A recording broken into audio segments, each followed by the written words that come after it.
Hello, everybody. Welcome back to another Let's Play of Phoenix Wright Ace Attorney. My name is Anna Mardal, and today we are going to finish the Rise from the Ashes episode. It will happen one way or another. I think this is the last trial. I think this is where it's all going to come together. I'm extremely excited, actually, for the part where it suddenly becomes clear why everything that didn't make sense actually happened, and it makes perfect sense in retrospect, and I can be duly chastised for calling this poorly written fan fiction. I want that to happen, so let's get into that and make it happen.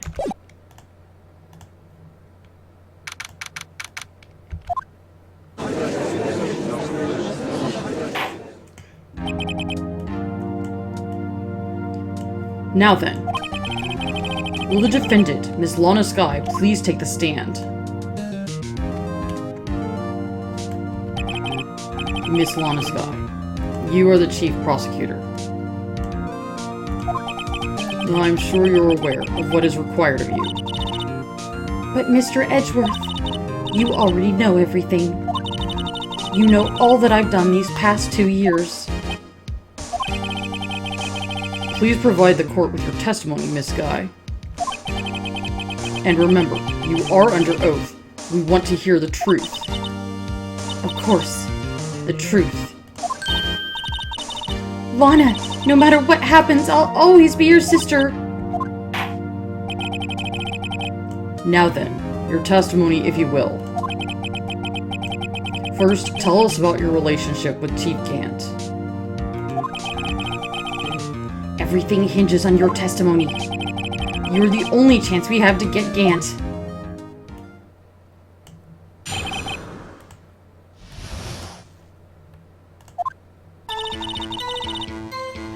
I worked alongside Gant for 2 years. There's no truth to this blackmail theory. I fabricated the evidence 2 years ago all by myself. When I found Prosecutor Marshall's body, I rearranged the crime scene.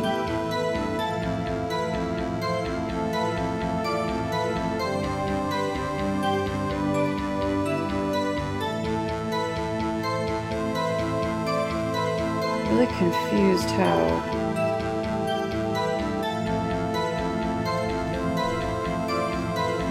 Who knifed the bad guy?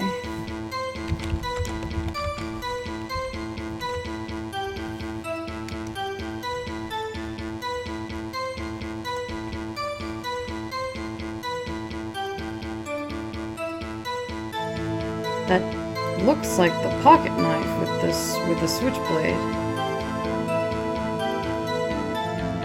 But that vest looks like the prosecutor who was knifed by falling on the knight on the other side of the room. This is Lana's side of the room. He fell over on Gant's side of the room. Is she trying to lie again to fix things for Emma, or is this just reusing an old photo that we now know is wrong? I think it's reusing an old photo. Because that's not going to be confusing.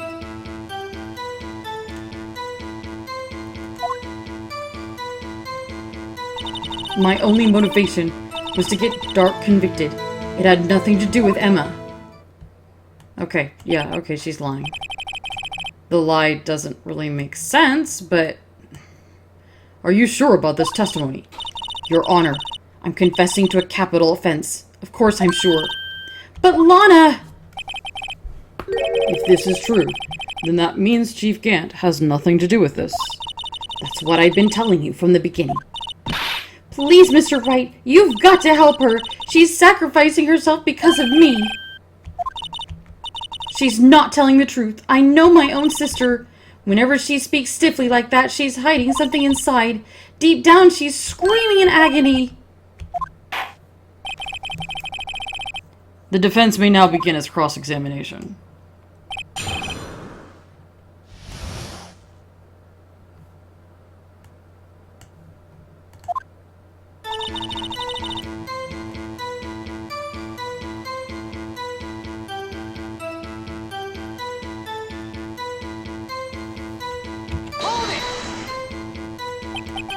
How many years exactly did you work with Chief Gant? Ever since I made senior detective. Let's see, I was 24 then, so that would be 5 years. Detective Gant and Detective Skye were legendary partners. I personally saw them testify in numerous cases. She must have been good, coming from the same school as Mia. Damon Gant was a respectable detective. That's why. There's no truth to this blackmail theory. Think about it, Miss Skye. You didn't murder Detective Goodman. You told me as much yesterday in jail. You still don't get it, do you, Mr. Wright? Any testimony you cannot present in court is as useless as idle gossip. I stabbed Detective Goodman with a knife. Yeah, he was just dead already. And I fabricated the evidence 2 years ago all by myself. Did you do so to help your sister? Joe Dark was a serial killer. My sister almost became his last victim that day. I didn't want that incident to ruin her life. But what she did was justifiable self-defense. She wouldn't have been charged with anything. Thank you. That's not the point.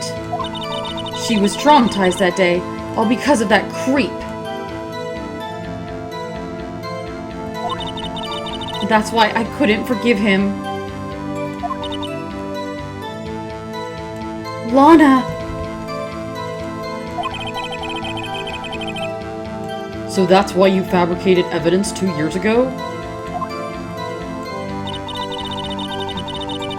When I found Prosecutor Marshall's body, I rearranged the crime scene.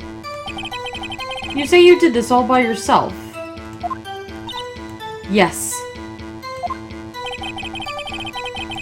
Would you mind telling us what you found when you arrived at the crime scene? It seems I was the first person to discover the scene.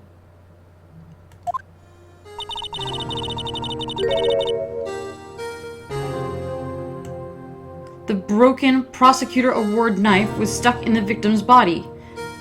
That's not what that is. We're just not gonna update the picture then. What?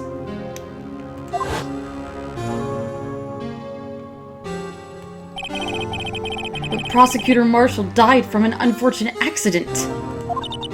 That's only a situation you dreamed was possible.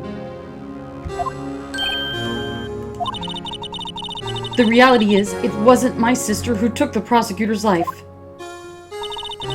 Fantasize all you want, Mr. Wright, but I'll never change this statement.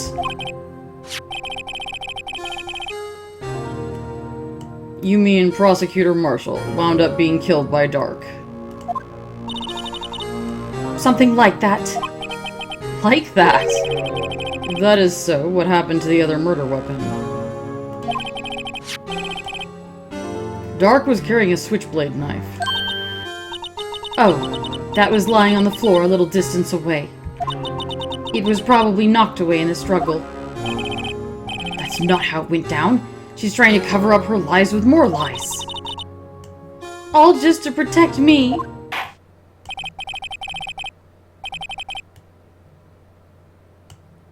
When you found the scene like this, what did you do? After all, this is what everything boils down to.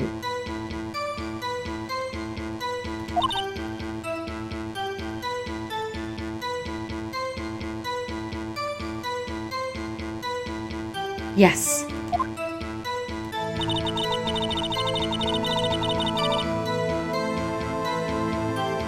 I broke off the tip of Dark's knife, planted it inside the wound, and moved the body. So she is claiming that she came in, the switchblade was there, the bodies were there, Marshall had been stabbed with his trophy, and she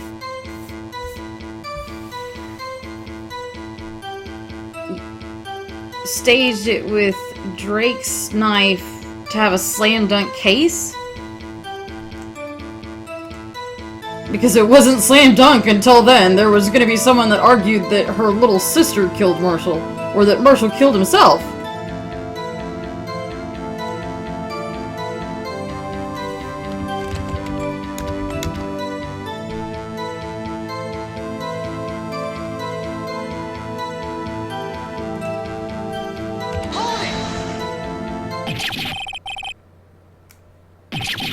You moved the body? Why? Why would you do that? You of all people should know, Edgeworth. You've always had a good head on your shoulders.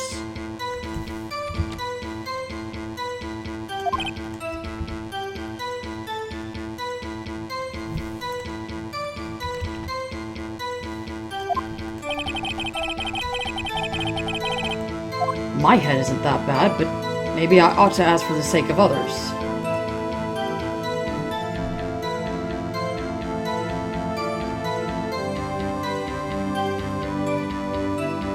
I want to know about the knife, too, but fine, we'll ask about the body since everyone else is asking. When you showed up on the scene, where exactly was the victim's body? It was where you deduced it was, by Chief Gant's desk.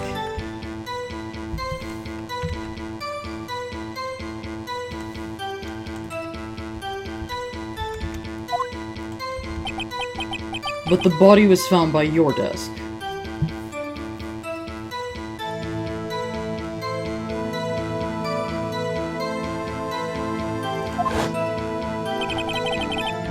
Why did you move it there?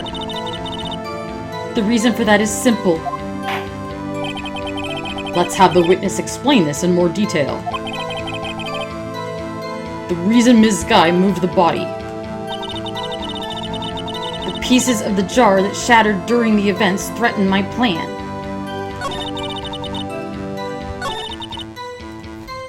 What the fuck does that mean? The pieces of the jar? Yes, that wretched jar you showed us earlier. In order to show that Dark committed the crime, I felt it would be more expedient to move the body. When you first found the body, the jar was already broken. Of course, it had been shattered to pieces. If you looked at the crime scene, it would be clear right away what happened.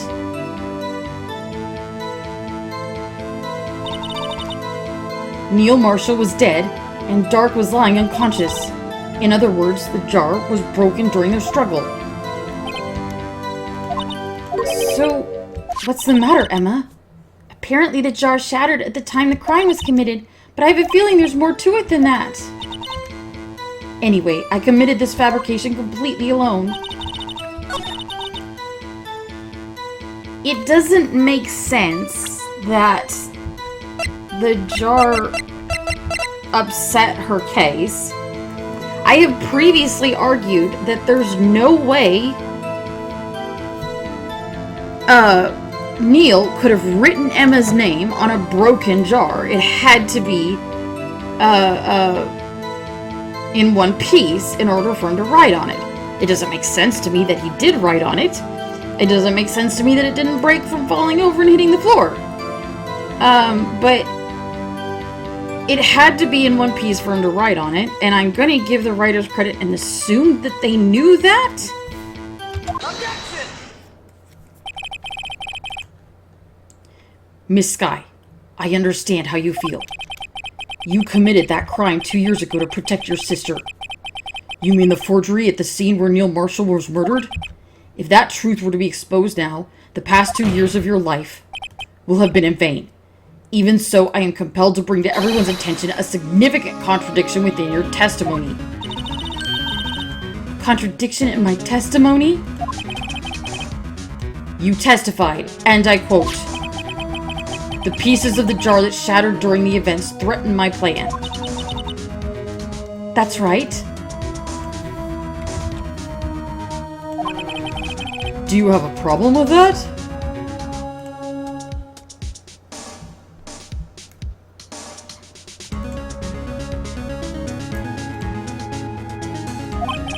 It's a simple oversight, really. A message was written on this jar with the victim's blood. Yes, the prosecutor must have written it in his final moments.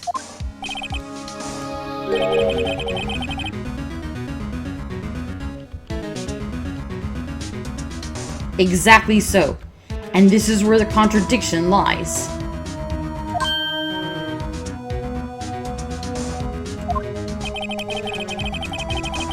In order for the victim to be able to write his message on the jar, it must not yet have been broken before he died.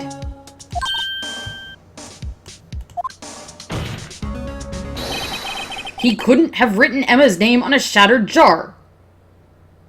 Why is she agreeing that he wrote on the jar when the whole point of the jar writing is that it had Emma's name, and she's saying that Emma didn't kill him?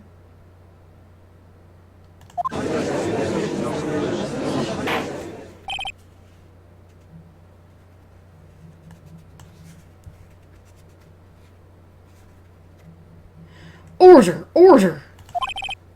Your Honor, it would appear more information is needed in regard to this jar and its bloody message. We may be missing something critical here.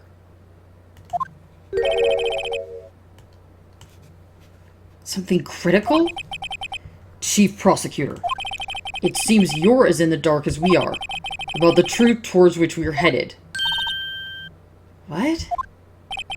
Just tell us exactly what you saw. We'll piece together the information to arrive at the truth.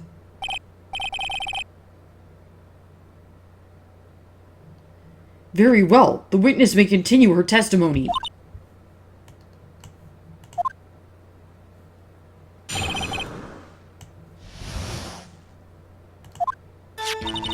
I immediately noticed the blood traces on the jar, but it was dark in the room and I didn't have time to check it out. To be safe, I wiped away the blood. The fragments were large, so I'm sure I got them all. All I could think about was wiping them clean before they were discovered. That doesn't... You mean you were the one who wiped away the message in blood? I wasn't chief prosecutor at the time. She didn't think Dark was the real murderer. That's why she tried to erase the real evidence. Very well. The defense may now begin its cross-examination.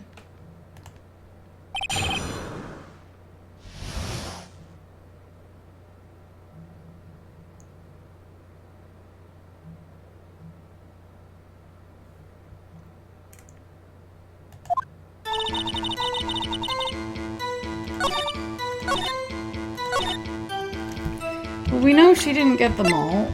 She thought they were fragmented.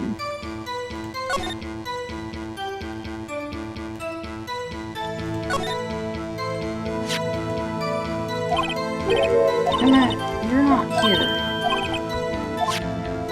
Oh, yes, you are. I was thinking she right now.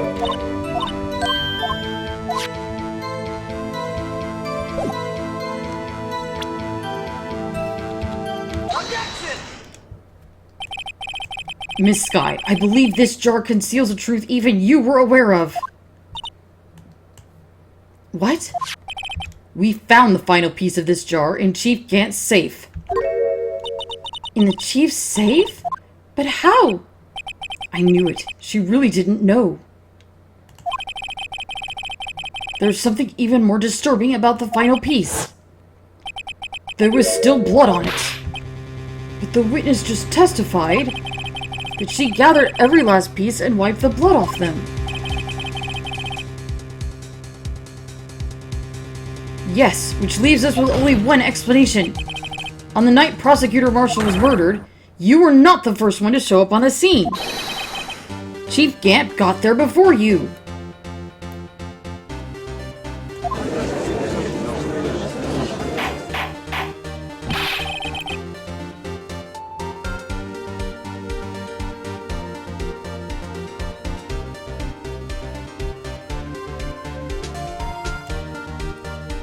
Couldn't the defendant simply have missed a piece? I'm afraid that's unlikely. The pieces are too big for anyone to miss, let alone an ace detective. That may well be, but everyone makes mistakes. Even I once wasted an entire day looking for my dentures. They were in my mouth all along. Have you forgotten, Your Honor? When this witness arrived at the scene, the jar was already broken. There's no way a name could have been written on a shattered jar. Another person discovered the scene prior to the witness. I hope you're not implying this person was Chief Gant at the time he was looking for Dark downstairs. Even if he was there first, why would he break the jar? Stop screaming objection in my ear. The question is, if he did arrive there first, why did he hide that fact for 2 years? Well, Your Honor, can you answer us that?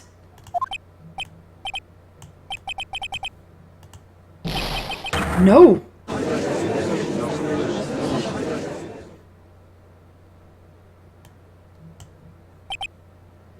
Wait, I'm not the one on trial here.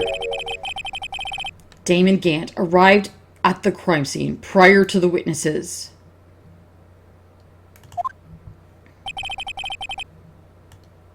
He proceeded to break the jar and purposefully hid one of the pieces. What is this action? It's fabrication of evidence. But why would Chief Gant do that? In light of what happened afterwards, isn't it clear? What happened afterwards? Discovering the scene, Lana Skye believed her sister Emma killed the victim. Determined to help her sister, she sought Gant's aid.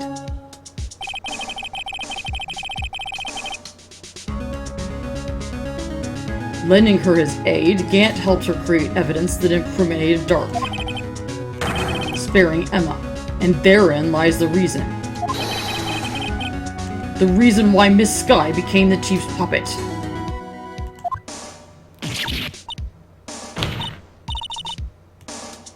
No, I did it on my own. Please, sis, stop trying to protect the Chief. I can't watch you suffer anymore for my sake.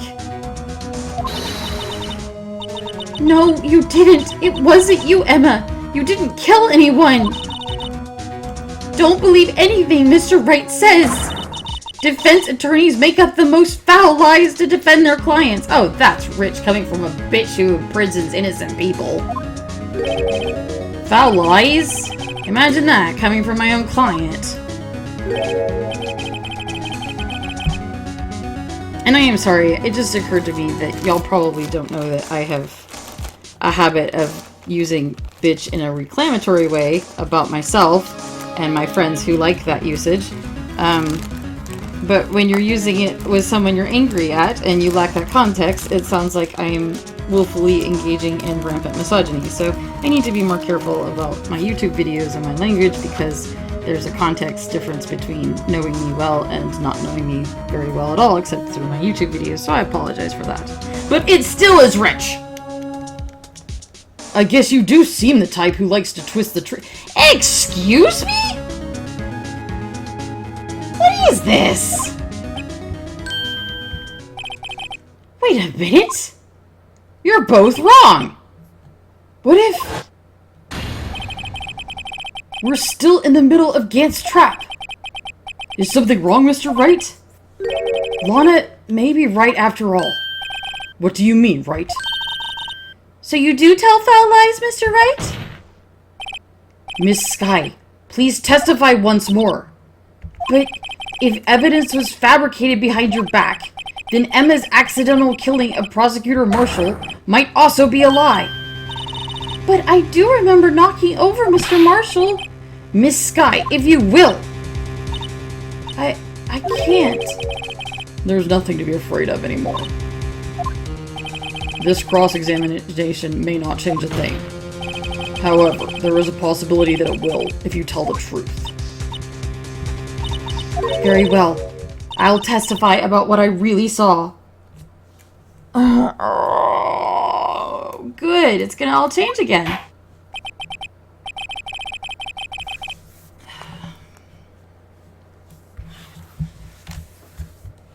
All right. The witness may testify once more for the final time.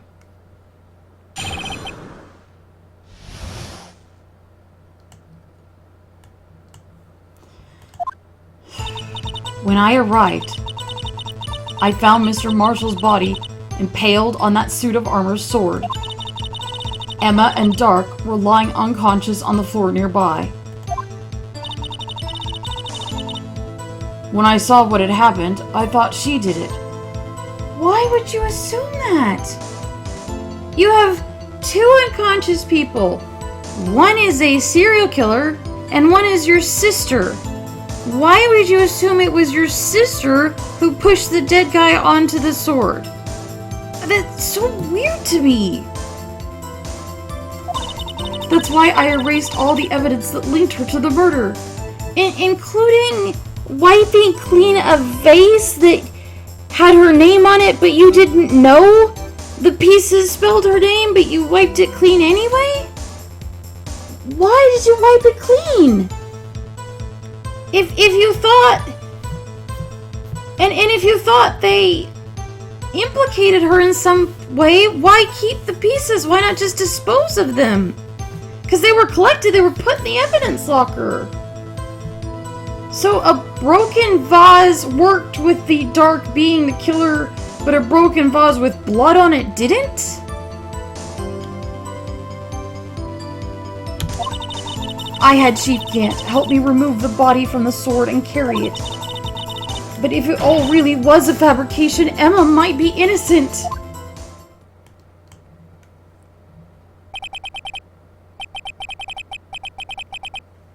The body was impaled on the armor sword? You were the only one who saw that. If only you had proof. Actually, I do have proof. I gave it to Mr. Wright just this morning. To me? It's a picture I took of the crime scene as I encountered it.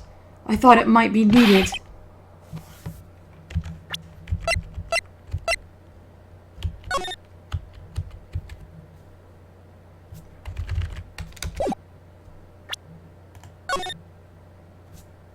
You can't flip through the book or turn it over. Lana must have known. See, Mr. Wright, she really does have faith in you. No? What? No?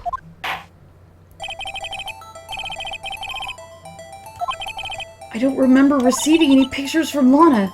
Lana said she gave it to you this morning. I don't... Why would she take a picture if she thought her sister was guilty?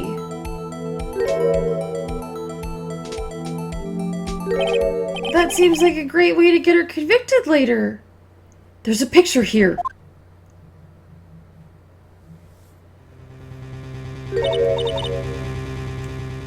Oh my! This is the actual crime scene!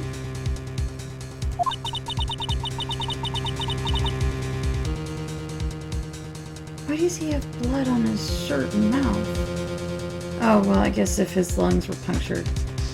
No other detective saw the crime scene like this. Because I contacted Criminal Affairs only after I rearranged everything.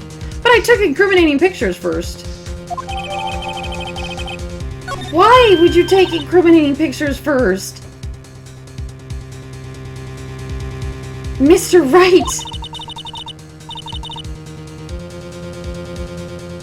That piece cut out from his vest. Could that be... Oh, that was the leather with Emma's hand.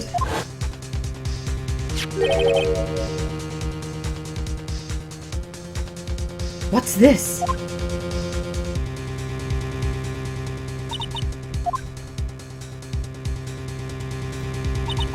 That cloth had fingerprints on it. Whosever fingerprints those are must be the real murderer. Those fingerprints were Emma's. Why are your lips turning purple, Mr. Wright? Anyway, let's get on with the cross-examination. As long as you tell the truth, we should be able to flush out the real murderer. Very well. The defense may begin its cross-examination.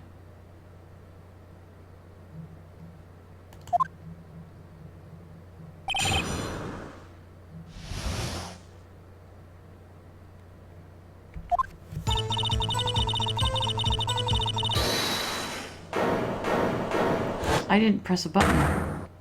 Oh.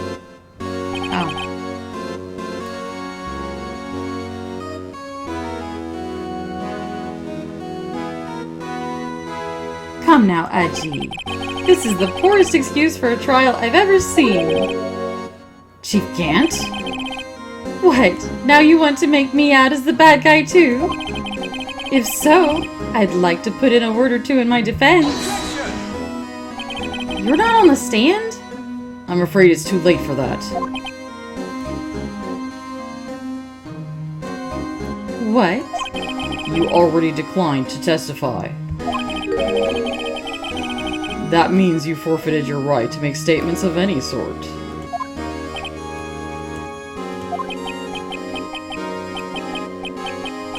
That must be the risk we were talking about earlier. Just sit back, relax, and enjoy the sound of the noose tightening around your own neck. Yeah, I'm sure that's gonna stop the guy who has so far been such a careful observer of the rules. So what? You think I'm worried?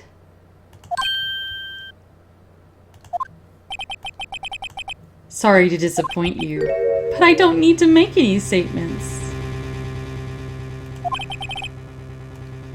What do you mean? The evidence will do all the talking for me.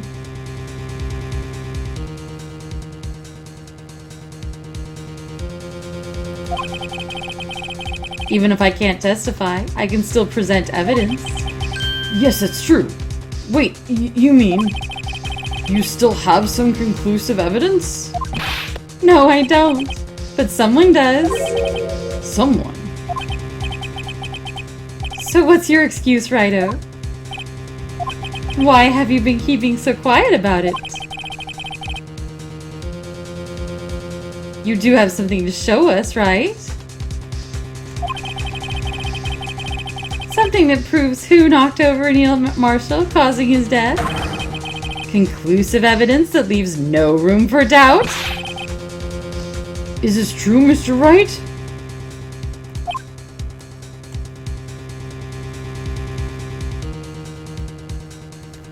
So, he wants us to show the piece of cloth with Emma's handprint on it.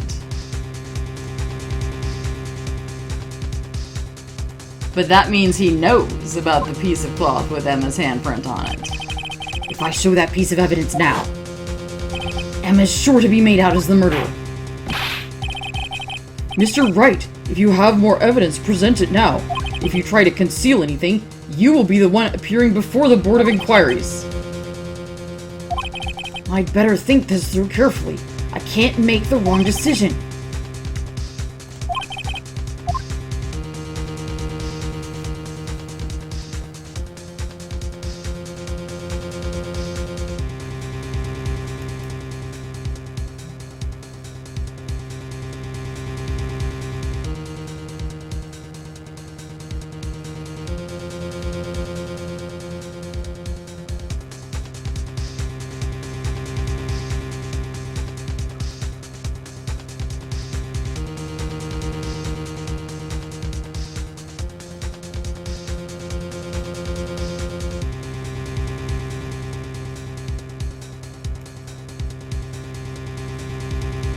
If I don't show it, Gant has to admit that he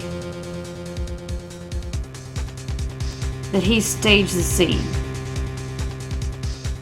Did nobody notice a big fuck-off cut piece of Marshall's vest? Did they think Joe Dart cut off a big piece of vest and ate it?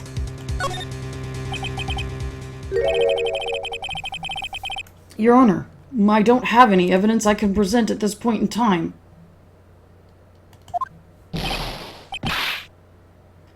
What? You lie. Chief Gant? You opened my safe. I know you took what was inside. The conclusive evidence. I don't know what you're talking about. Mr. Wright, why don't you show them? We found it together!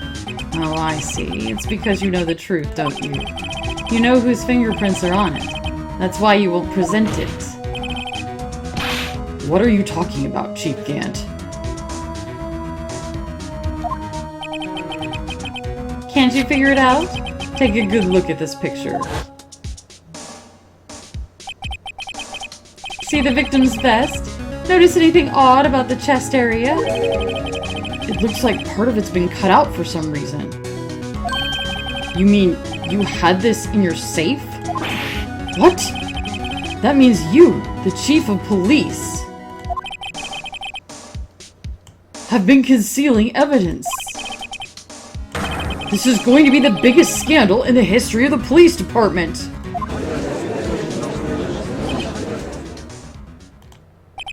Impressive.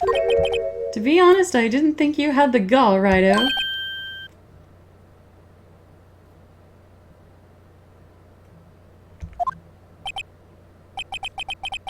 Well, I can't just let you pin me up as the murderer. I'll tell you what really happened. What? You mean you admit it?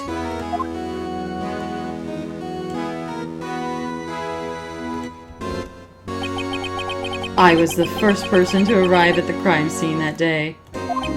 It then occurred to me that I could use this situation to control Lana. So you really were manipulating her? I knew Lana. If I made it look like the blame lay with her sister, that when she saw the scene, she would ask for my help. So you assisted Miss Skye. I told her to arrange all the evidence. I had her plant the knife tip in the victim's body and move the body across the room.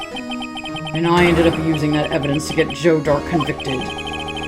When I tampered with the crime scene, I hid 2 pieces of evidence. This was before Lana arrived at the scene. 2 pieces of evidence. You mean those items in your safe?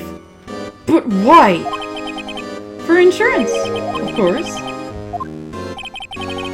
I was sure my plan would work, but it's always best to be prepared for the worst.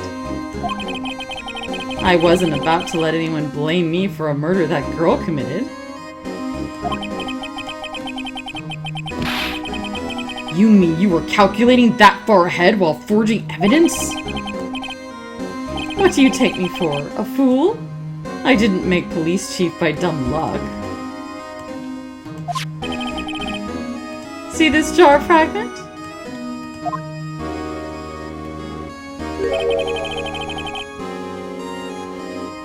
I hid the most legible part of Emma's name. I'm pretty sure with 2 people in the frickin' room, the E and the A and the M could be kind of pieced together mentally.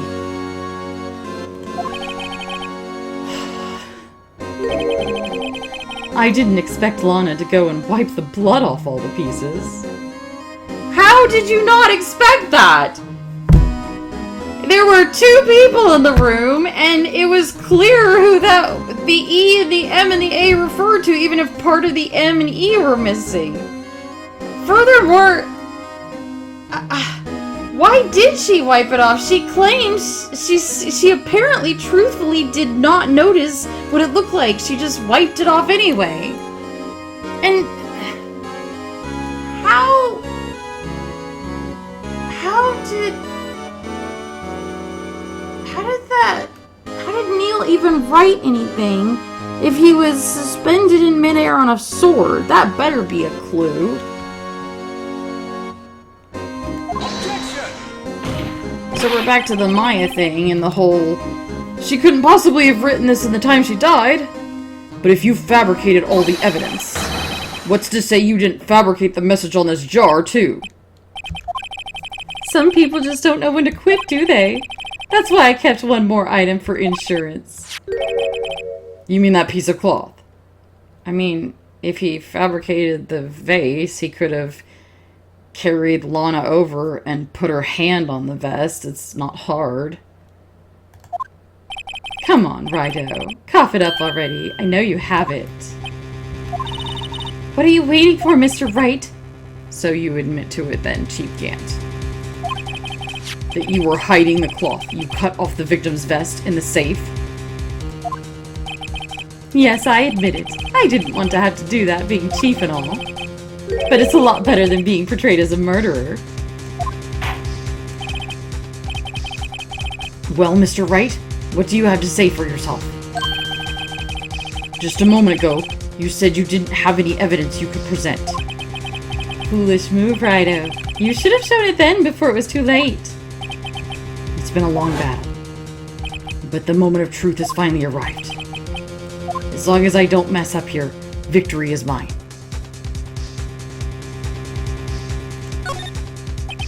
Your Honor, I do have evidence to present now. Alright then, let's see this conclusive evidence. The evidence that shows who actually murdered Prosecutor Marshall. Take that! Let me verify this once more. On the day of the crime, you personally cut out this piece of the victim's vest. Oh yes. At last you finally brought it out into the open. There's a handprint on this piece of cloth. Your Honor, the prosecution requests that this be immediately sent to the lab for analysis. This handprint on the leather. There must have been a strong impact for it to be left so clearly. You mean, it could not have been forged. It must be authentic, conclusive evidence. Really? I'm skeptical.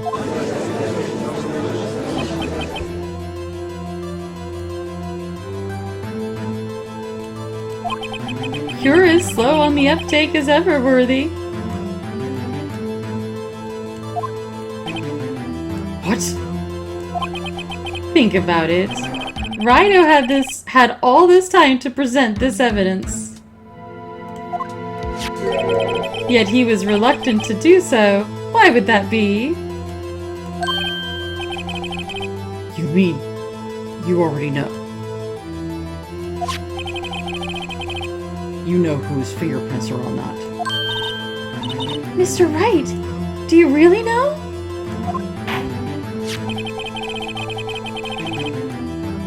Whoever the fingerprints belong to must be the real murderer. Whose fingerprints are they?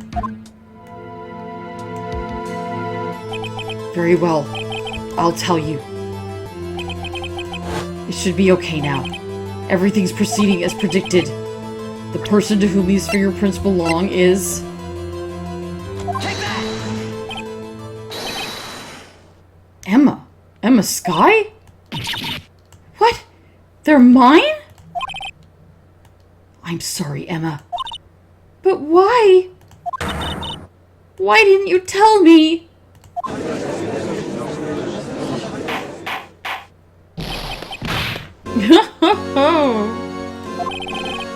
You're really something, Rhino. You knew this girl did it all along. And you still tried to pin the murder on me. So it's true. Tragic, but true. This girl really did shove Prosecutor Marshall to his death. How could you? You monster! Miss Skye, you knew whose fingerprints those were all along, yet you acted like she really didn't. Miss Skye, it's not over yet. What? I said this trial isn't over yet. But I'm afraid it is over, boy. Not only this trial, but your career, too. Oh yeah, my career is gonna be super bad. I concealed evidence for literally 3 seconds in order to get you to admit that you concealed evidence for 2 years. Gosh, I wonder how that's gonna work. You purposefully concealed this conclusive evidence. That, my friend, is a serious offense. I'm looking forward to pressing charges after the defendant is convicted. I'll have your badge, boy. What's the matter? Cat got your tongue? Aren't you going to tell us how it feels? How it feels to be the one who single-handedly turned a poor little girl into a murderer? Before I do that, there's just one little thing I have to clear up. Oh, and what's that? Who really killed Prosecutor Neil Marshall? What? Gant, you are absolutely right. This piece of cloth proves who the real murderer is. Who killed Neil Marshall, you ask? It was Emma Skye, wasn't it? No, I'm afraid that's not possible. You see, this piece of cloth contains a critical contradiction. What? A contradiction? What is this fool babbling about? I'm talking about a contradiction. One that proves who the real killer is.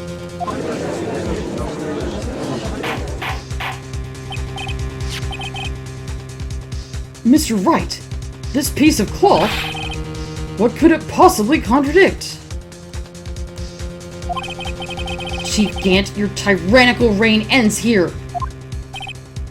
Behold, the piece of evidence that contradicts this cloth. Okay.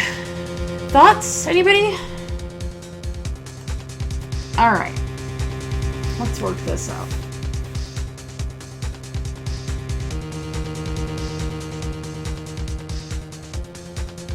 Where's that picture? Do we still have that? Lana took this. So if Lana took this after Gant had come and gone, but she thought she was first. And Lana, being a woman and therefore irrational and unintelligent, apparently. Although I guess I'm saying that, but nobody else has pointed this out either, so maybe it's just everyone in the universe is not smart. Lana walked in, saw this, and utterly failed to ask herself, why is there a massive piece of leather missing from Neil Marshall's shirt, vest?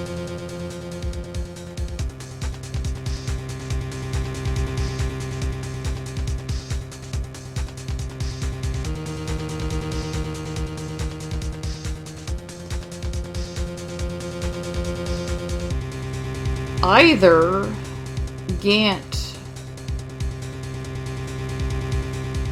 used everybody's unconscious form to plant the handprint,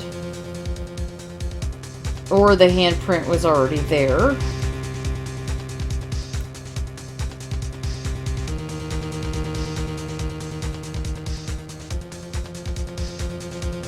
Then cut it out to keep it for blackmail.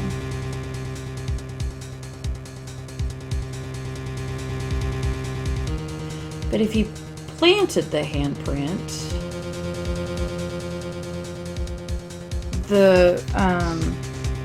he couldn't plant it, right? Because if he planted the handprint, the hand would be on top of the blood instead of underneath the blood, and CSI, assuming there's a CSI should be able to tell the difference. So it needs to be leather, handprint, blood, not leather, blood, handprint.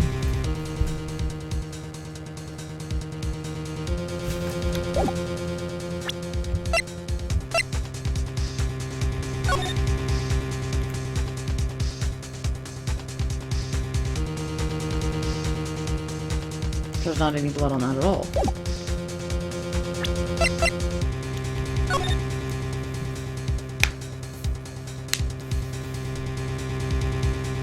There's blood on the rest of the vest, but there's no blood on the cloth.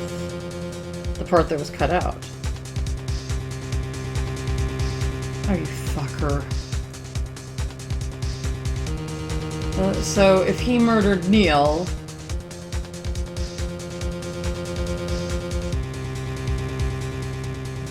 the proof is that the vest should be bloody, and it's not.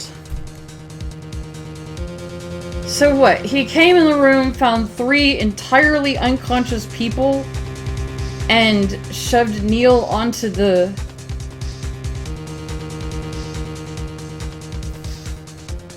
armor? Why were they all unconscious? Was there, like, was oxygen and life support cut off the building? Was Neil stabbed somewhere else, and maybe Neil was stabbed in the back and Gant took the knife out of his back and shoved him up on this thing? But then he'd have to be alive for him to cough up blood. Corpses don't cough up blood. And then he wouldn't be the murderer, he would just be the stage. So he murdered, what, an unconscious Neil? But that's the proof. Does it make sense? No. What is exactly is this supposed to be? This is the picture Miss Skye took. Take a good look at it.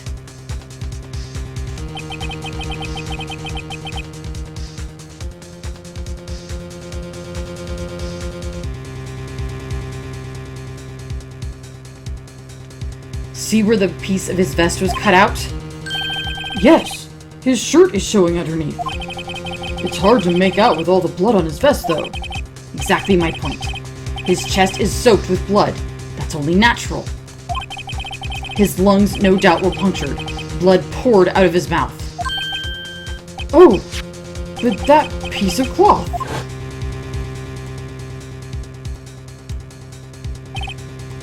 Wait, there's no blood on it. Since Emma Skye's fingerprints are on this cloth, there's no doubt that she shoved the prosecutor aside. However, Mr. Marshall was not impaled on the sword at that time. This is nonsense! Now then, Chief Gant, let me ask you something.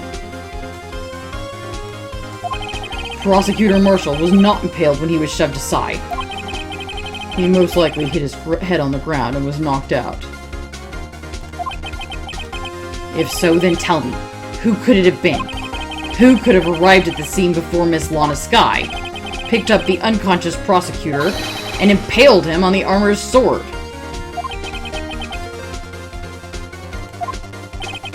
Then, to make it look like Emma was responsible for the prosecutor's death, said person proceeded to write her name on the jar with the victim's blood. Is no one going to point out that there's no way he could have reached the jar while dangling from the knight, or is that just extra? The jar that they then broke on purpose to leave behind a clue. That doesn't make sense because,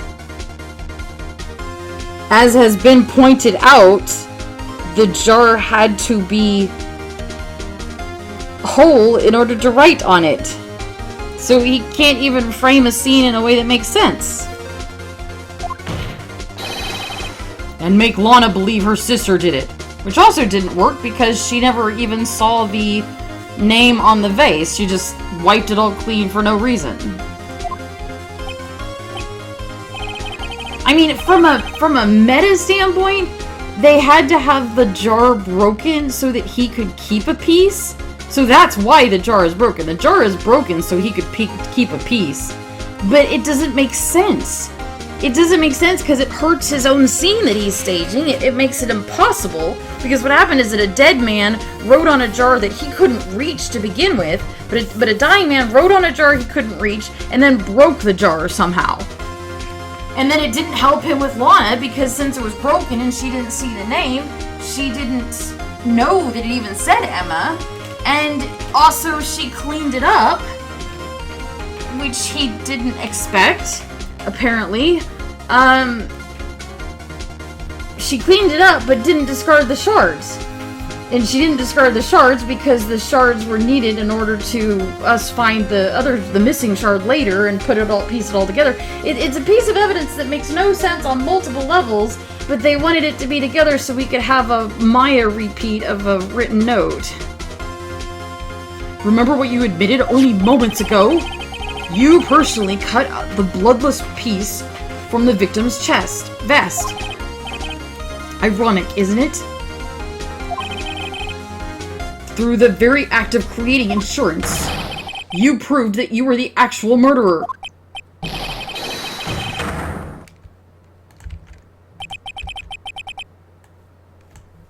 It's finally all over.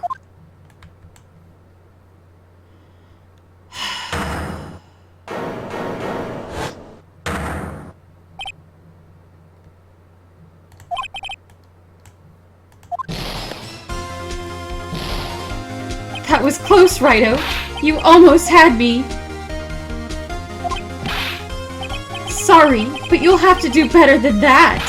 I refute your allegations. What do you mean, you refute his allegations? You see, that piece of cloth is illegal evidence. It doesn't matter. You're not on trial. This is Lana's trial. What nonsense is this? Illegal evidence cannot be used to convict a suspect. Remember, Edgy? Earlier, old Wright here concealed that piece of cloth. So then, what's your excuse, Wright? You do have some conclusive evidence, don't you? Your Honor, I don't have any evidence I can present at this point in time. Well, that's true. The defense did refuse to present evidence. At that moment, that piece of cloth ceased to be legal evidence. But that's not fair! I'm pretty sure we can convict you without the cloth, to be honest. Did you actually think you could best me in court? It looks like the last laugh's on you, son.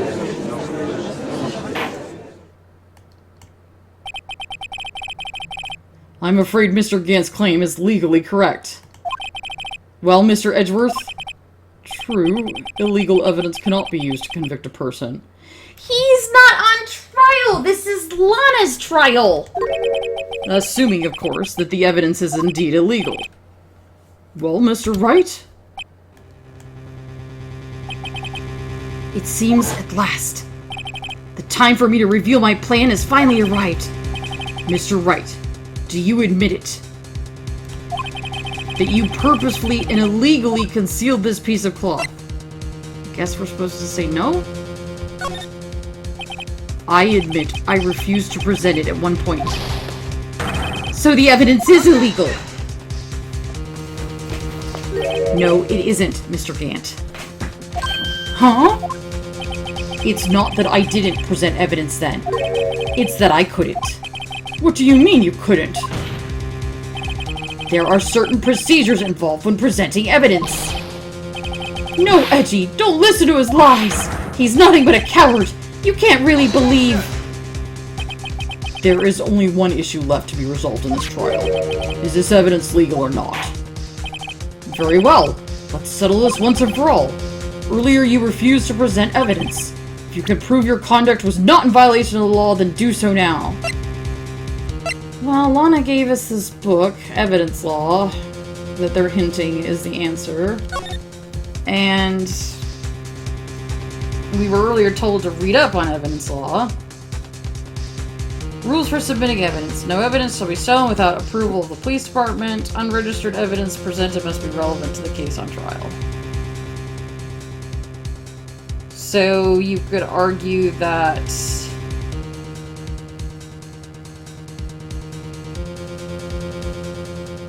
we didn't have the police department's approval until he came out and insisted that we show it, I guess. I don't know, whatever. None of it makes sense. This is my proof, Your Honor. Evidence law. What's this? I've done my homework too, Chief. Indeed, Emma Skye's fingerprints were on this piece of cloth. However, at that point in time, this was merely a piece of cloth and nothing more. What?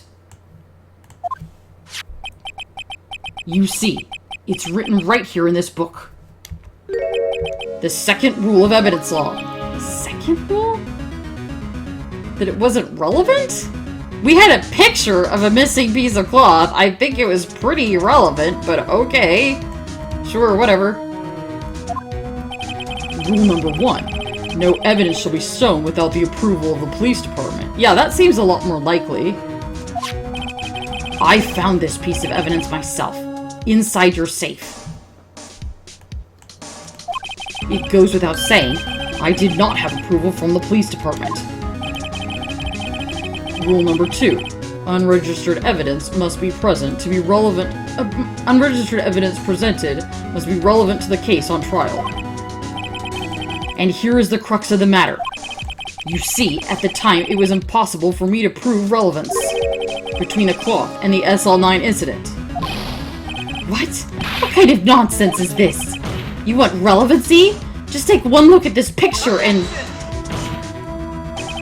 Sorry, but can you recall when that picture was presented?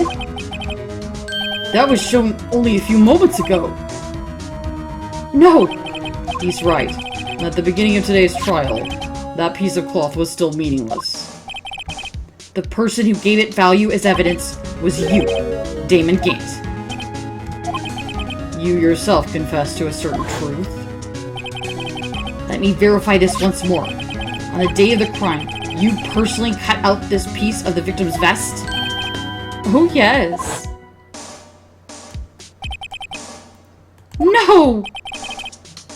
It was then that you approved this cloth as conclusive evidence. Yes, you, the chief of police, personally approved this cloth.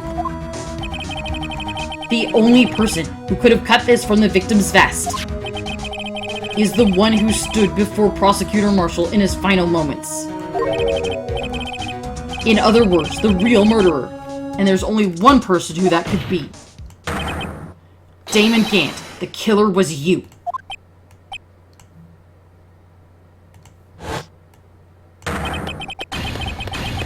He's laughing.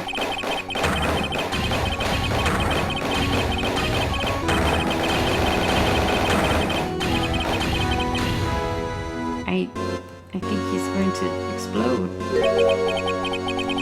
I knew I should have gotten rid of him. That good-for-nothing scum. For 2 years, he's been snooping around the department, trying to get something on me.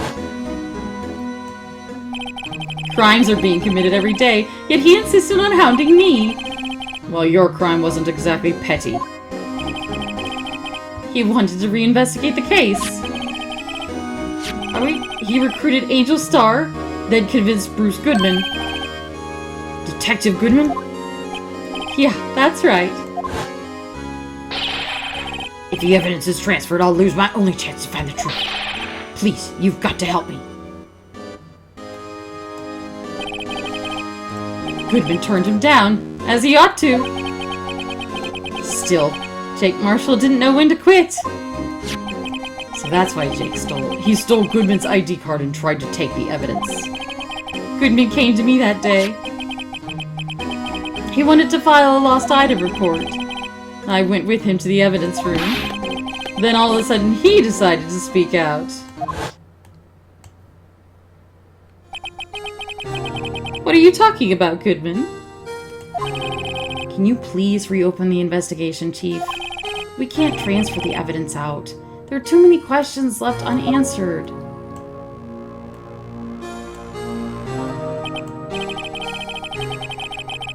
He opened this evidence locker, and as he was taking evidence out, he said, "It's not too late. I'm going to hand all this over to Marshall."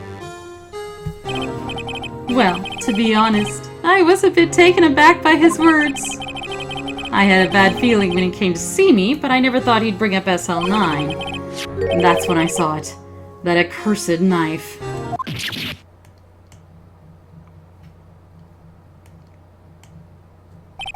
I couldn't just pull it out.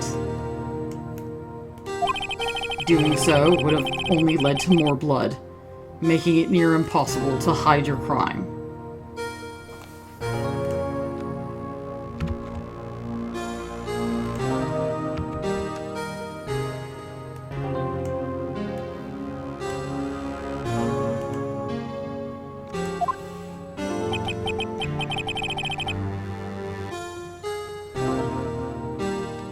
Even so, the blood was just pouring out.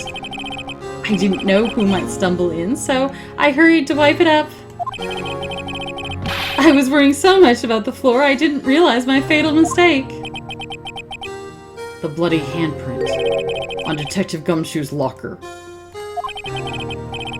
I used to be known as the crime computer, but everyone has to start somewhere.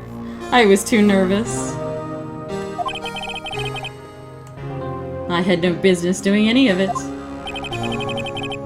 Then you put the body in my car? I'm sorry. I couldn't think of any other way to move the body. I broke your trunk, but what's the big deal? You'll make a lot more than us detectives ever will.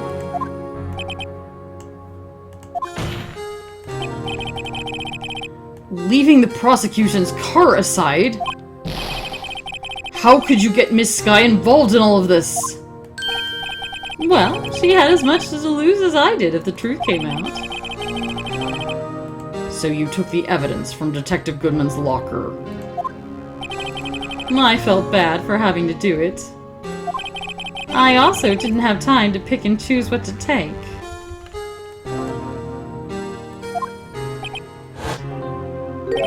So you left the jar fragments and the glove.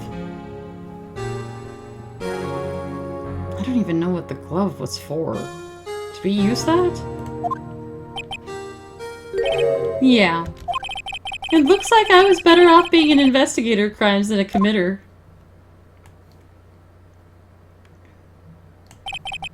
They all did their best to get in my way. I've got to hand it to them, they do their jobs well, much to my dismay. Fake evidence doesn't hold up very well upon close examination. You must have known that. Tell me, Worthy. Why do you stand in court? Me? You despise criminals. I can feel it. You and me were the same. One day, you'll understand. Oh, believe me, you will. You're just one man. You'll see what it really takes to bring them down once you try to do it alone.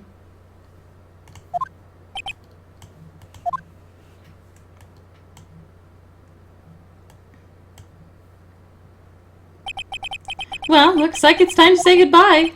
Oh, Edgy. What? Looks like we'll have to cancel that lunch date. Sorry, old friend.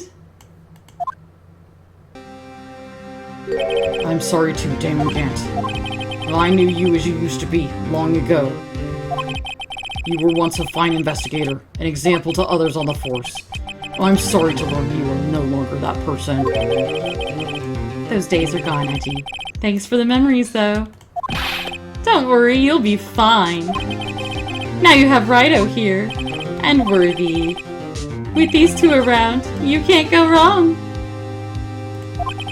In fact, I can hear them already. The melodious sounds of a new beginning. I guess he ships us too.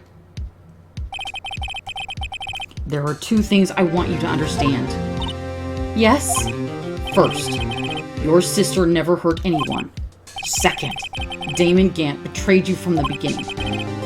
You see, Miss Skye, you no longer have any reason to keep silent. You're going to jail, and we're going to have to reopen every court case that you ever prosecuted.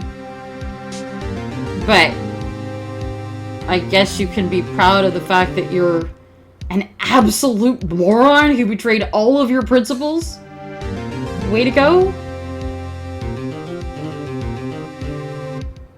That's ableist too. I'm sorry. An absolute fool who betrayed all of your principles. That's better. You're right. When this trial is over, I'll tell everything. All that I've done these past 2 years. From the time I had Gant help me forge evidence up until today. I mean, you'll never see the light of day again, but good for you. So, it seems all the questions raised in this trial have been answered. It would probably also affect your sister's career, because I can't see her getting a job as a crime scene investigator when you're a known crime scene forger. And forged a crime scene that she was in, so she probably is going to have to give up her career path, but... I'm sorry, Miss Skye. I couldn't get you all out of all your trouble. My. What high standards you have for a rookie. I can see why Mia thought so highly of you. Who knows, a few years from now you might just make it to the top. I mean, the top should be pretty easy to get to, because we're going to have to root out a whole bunch of people that are currently at the top, so... I owe you my thanks, Mr. Wright. Miss Skye. And to you too, Mr. Edgeworth. You've suffered every bit as much as I have over these past few days. Believe me, I know how much of an ordeal it's been for you. It was nothing. I was worried the pressure might break you, and yet, you rose above it all and guided Mr. Wright to victory. You've done well, Mr. Edgeworth. Stop it. I only did my job. In light of this case, it seems a good self-examining is in order for all of us. Miss Skye. Yes, Your Honor? You are innocent of murder. However, although the chief blackmailed you, the fact is you still acted as his accomplice. A trial will be scheduled for all your crimes at a later date. Yes, I understand, Your Honor. Is there something amusing about all of this? Why are you smiling? It's been a long time, Your Honor. A long time since I felt free of these heavy chains. Yay, how affirming and good. This trial has gone on far too long already. Regarding the charge of murder, this court finds the defendant, Miss Lana Skye, not guilty.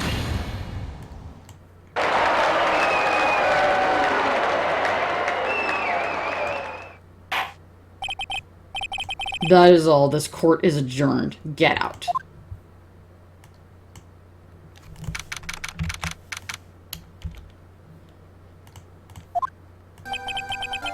At long last, it's finally over.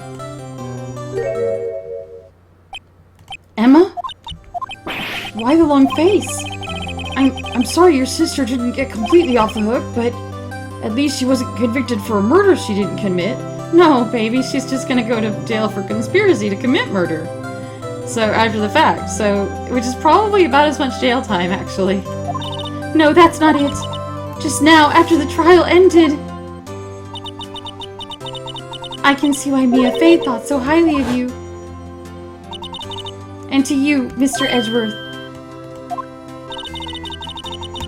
Yes, we were literally just there, honey. You don't have to... You know, I did my best too, but Lana didn't say a single word to me. Hope I'm not interrupting anything, pals.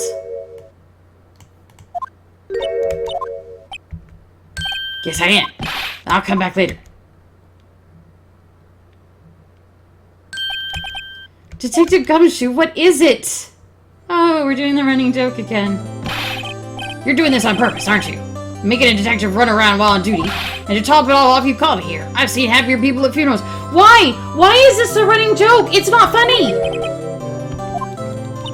Oh, are you here because of my sister again? Nope, not this time. I came today because of you, pal. Me?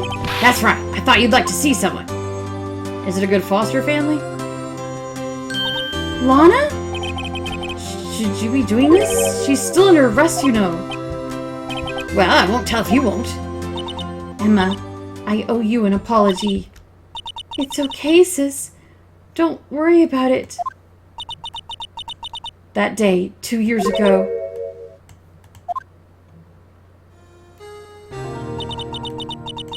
was the first time in my life I ever panicked. It was all I could do to keep from screaming. All I could think about was keeping you from getting wrapped up in that mess.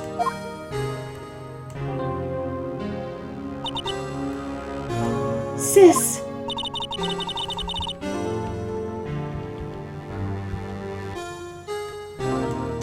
I asked Gant to help me cover up the truth. I thought I was doing it for your sake. But now I realize I was wrong.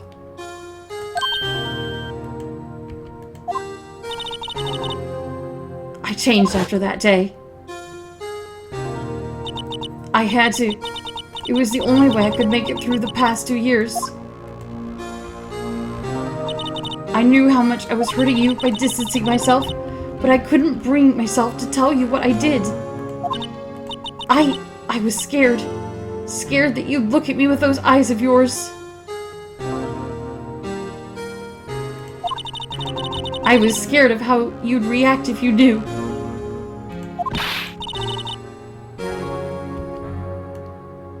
But sis, you were only doing it for me. No.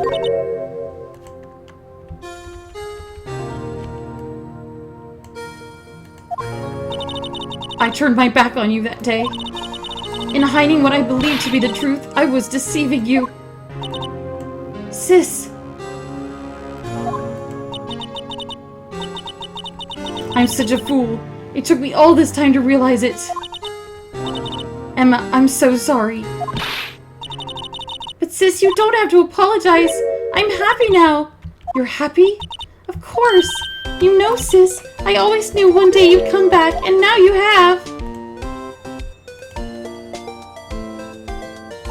Oh, Emma.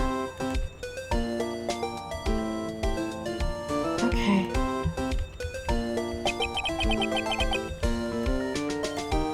No one can change the past. The only thing we can do is strive to make up for our mistakes. Why must we make up for our mistakes, you ask? Because in so doing, we can find our way back to the rightful path.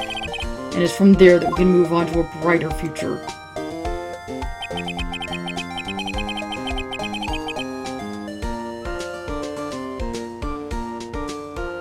At least that's what I felt, watching the two sisters make up. Good for you, Phoenix, making it all about yourself. Mr. Wright, Mr. Gumshoe. Me? Thank you both for all that you've done. I'm sure we'll meet again someday. Isn't that right, Edgeworth? Honey, you're going to jail for the rest of your life. You will never, ever be free. They will let you out when you die. You're leaving in a pine box. We're not meeting again someday. You aren't innocent. You didn't... Edgeworth? Stop hiding and come over here. Where was he hiding? I just came to say, congratulations. Thank you. Thank you, Mr. Edgeworth. Right. I'll be going now. Mr. Edgeworth, I hope you don't blame yourself for what happened. He literally blames himself. You know that he does. He's been winning cases with falsified evidence that you falsified. You literally know that he does. But way to be passive about it. We were the ones who acted corruptly, not you. And apparently, in your legal system, that doesn't matter. It's too late for me. No matter what anyone may say, I realize today that I can't correct my mistakes. Mr. Edgeworth! Not only that, but I don't even trust myself anymore. Chief Gant was right. We were there too, babe. Just literally 5 minutes ago. I do despise criminals. I planned to dedicate my entire life to fighting them. But in order to fight crime on my own, I'd need a weapon. It's scary, but I've known that to be true for quite some time now. But Edgeworth, that doesn't make sense. Who knows? Given enough time, I might have tried to pull something like Chief Gant did. This is literally the epiphany that you needed to have when your mentor, Von Karma, was convicted for this exact shit. But I guess the second time's the charm? The thought terrifies me. That's why I can't continue as a prosecutor. Edgeworth, don't you understand?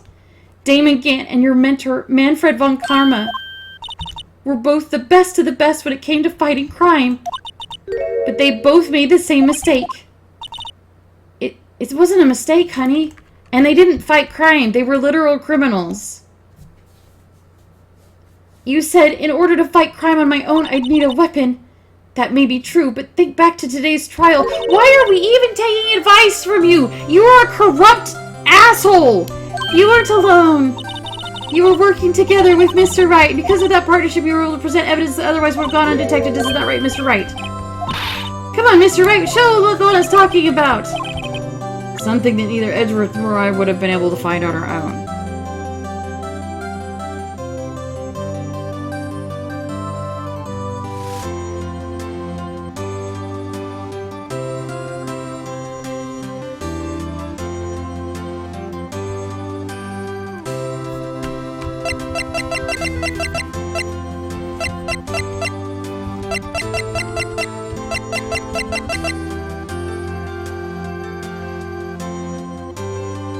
I guess the fact that this goes together, I don't know, I don't care, it's done. It's ridiculous.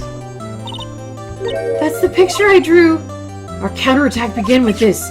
You had one half of the evidence list and I had the other. Apart, we wouldn't have been able to completely restore Emma's picture. I mean, sure, I could have subpoenaed your half. That didn't just happen by chance. It's time for me to go. If you'll excuse me, there are some loose ends that need wrapping up. Take care, Chief Prosecutor. Please enjoy this image of my middle finger. Edgeworth, what will you do now? Well, whatever you do... Sorry, wrong voice. Whatever you do, just remember, you can let what happened kill the prosecutor in you, or you can let it help you grow. In the end, it's up to you. Or you could come be a defense attorney, or you could change careers. I know.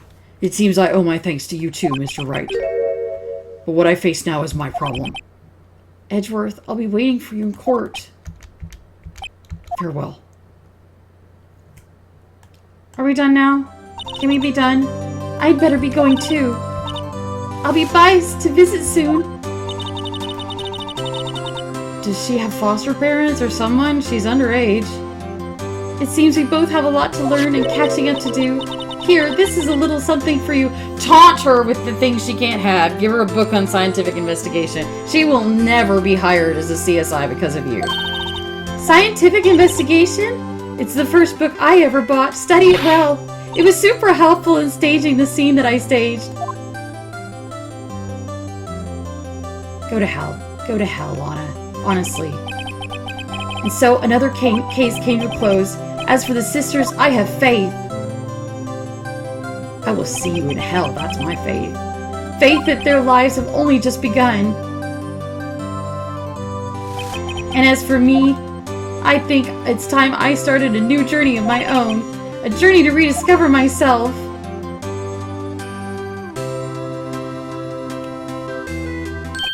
Well, don't go trekking off just yet, pal. What is it, detective? There's a little matter to be resolved about the chief prosecutor. She isn't supposed to be out of jail like this. Oh good, we're breaking rules again. I thought you said it was okay. Yeah, well, it may be okay with me, but the folks at prison are a different story.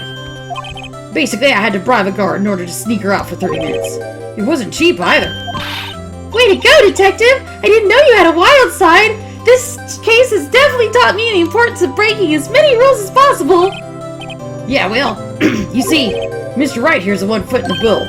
Absolutely not! I'm not going to be complicit in this! You think I can afford it with my salary? You've got to be kidding, pal! Thank you, Mr. Wright, you're the best! Absolutely not! Why don't we all go pay it off together? Come on, guys, let's go!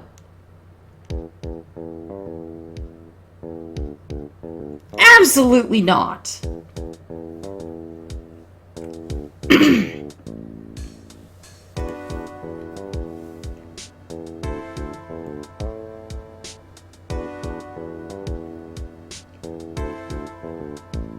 This affair has pretty much ended my days. I'll manage to find my way back to the prosecutor field, and I'll be able to investigate crimes together with Emma? Absolutely not! Absolutely not! Burn in hell, woman! I have never been so angry about the ending of a game before.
So let's see if we got this straight.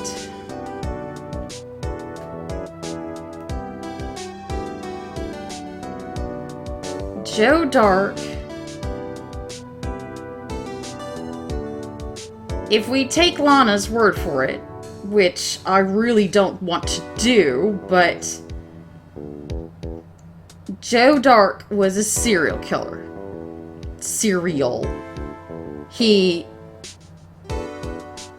They said he hit someone with his car and started murdering witnesses, which is a very weird way for a serial killer to get started, but whatever.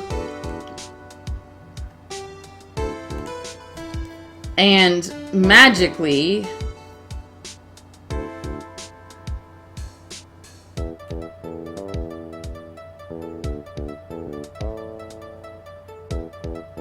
oh good, Marshall's in jail too.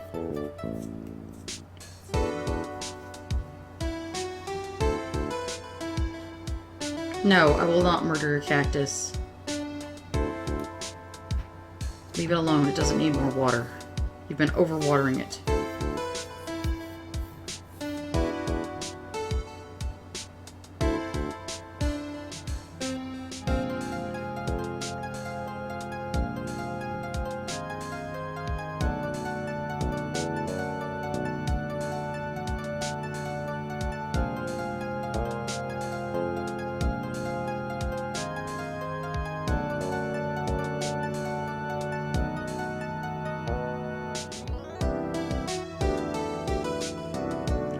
Alright.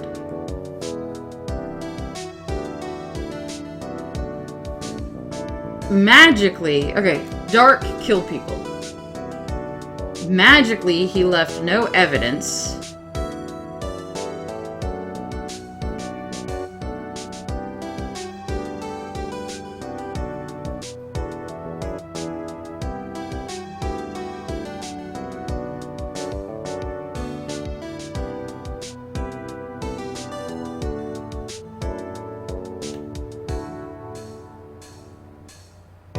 And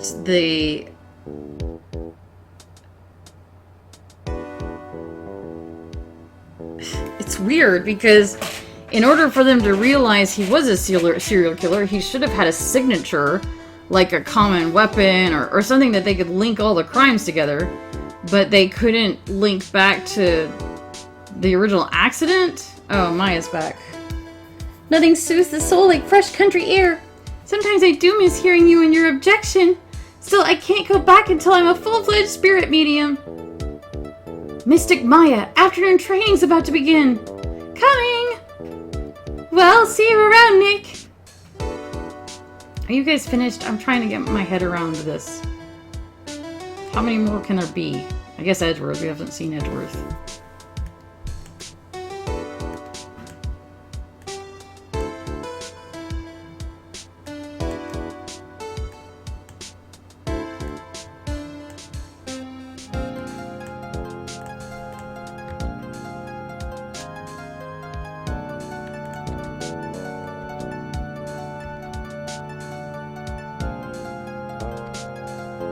We're gonna hear from the bell. Why? This is the most fanficky thing.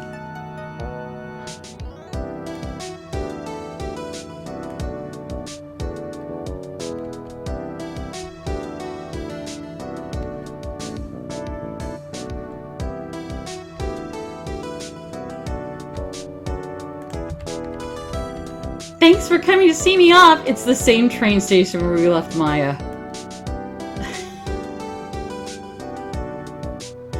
It's just, sure, why not?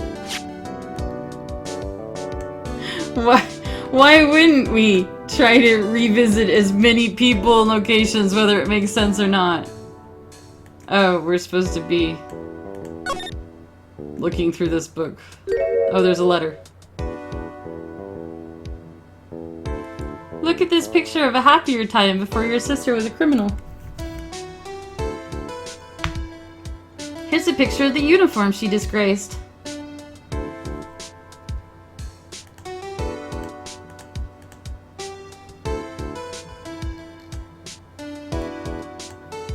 Okay, are we done now?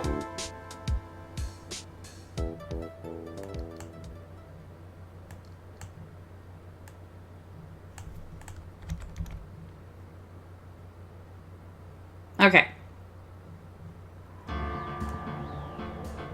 So, let me get this straight. Joe Dark started killing people. There was no evidence that he was the murderer. They couldn't get him on evidence.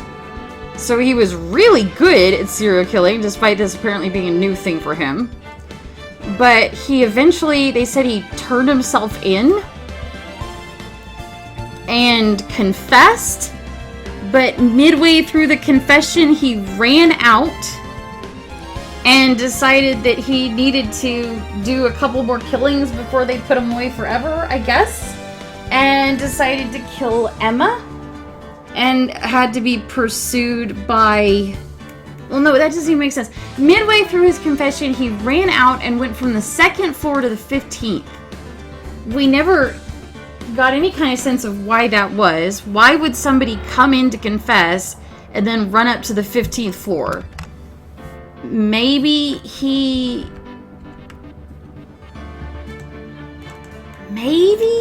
was suicidal and decided that instead of going to prison, he would throw himself off the building?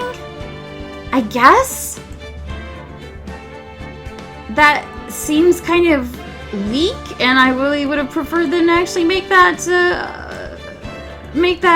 leap instead of me having to do it for them.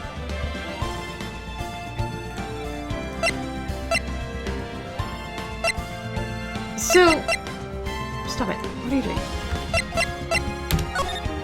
Cut that out.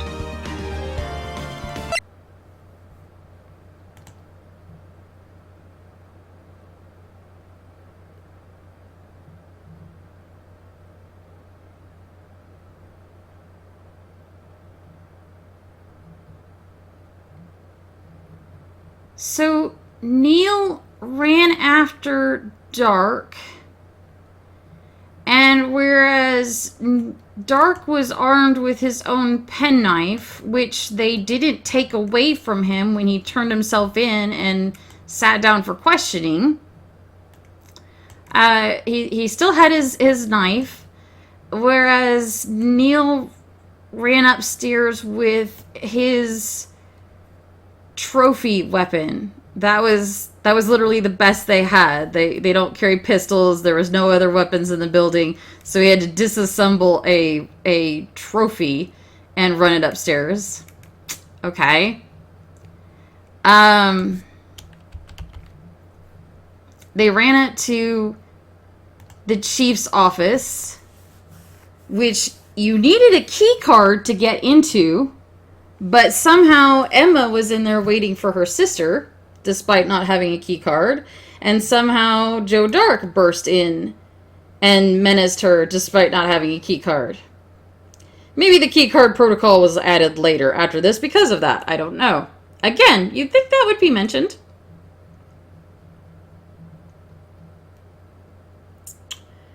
Dark, who apparently turned himself in out of guilt, and who apparently ran up to the 15th floor in order to kill himself out of guilt, decided that, guilt is all well and good, but he really wants to kill one more person before he goes, and here's this innocent little girl, he might as well murder her. I guess? But Neil burst in a few feet behind him, and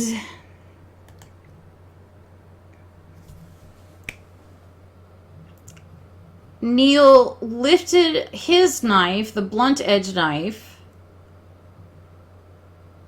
as a bolt of lightning struck, and that's what Emma saw.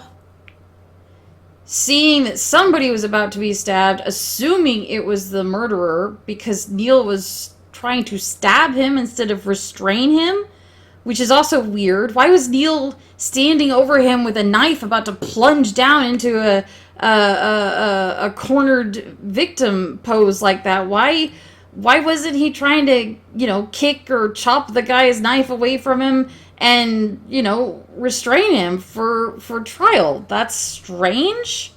But so basically Neil went murdery on the suspect, which in turn caused Emma to see something that looked like a murder about to go down. So she barreled forward and shoved him.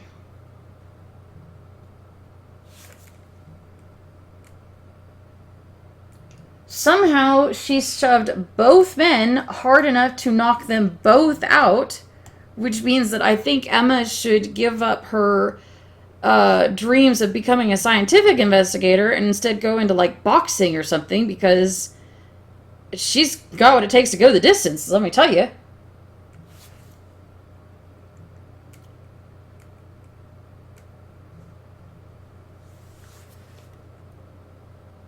And Gant showed up at his office to find 2 men lying unconscious and a girl lying unconscious. She passed out. Why did she pass out? She shoved Neil and passed out. From what? She's a girl, it doesn't matter. Girls just faint, right? Okay, new theory. She shoved the 2 men hard enough to knock them both out, and then barreled into a wall and knocked herself out. Kind of like those, like, bull weapons in video games, where the only way you can, attack them is to let them, race towards you, and then you sidestep at the last minute, and they go into a wall, and then you attack them while they're stunned. That was Emma. Emma did a bull rush attack and stunned herself on the wall. So Gant came up and found 3 people unconscious. And in his wisdom, decided that on the one hand, yeah, they could take the guy that they'd been tracking for a long time, for months, the serial killer. Yeah, he could take him back into custody, and he could wake up the other 2, and they could be witnesses to what happened, and they could finally slam dunk this case out of the ballpark. Or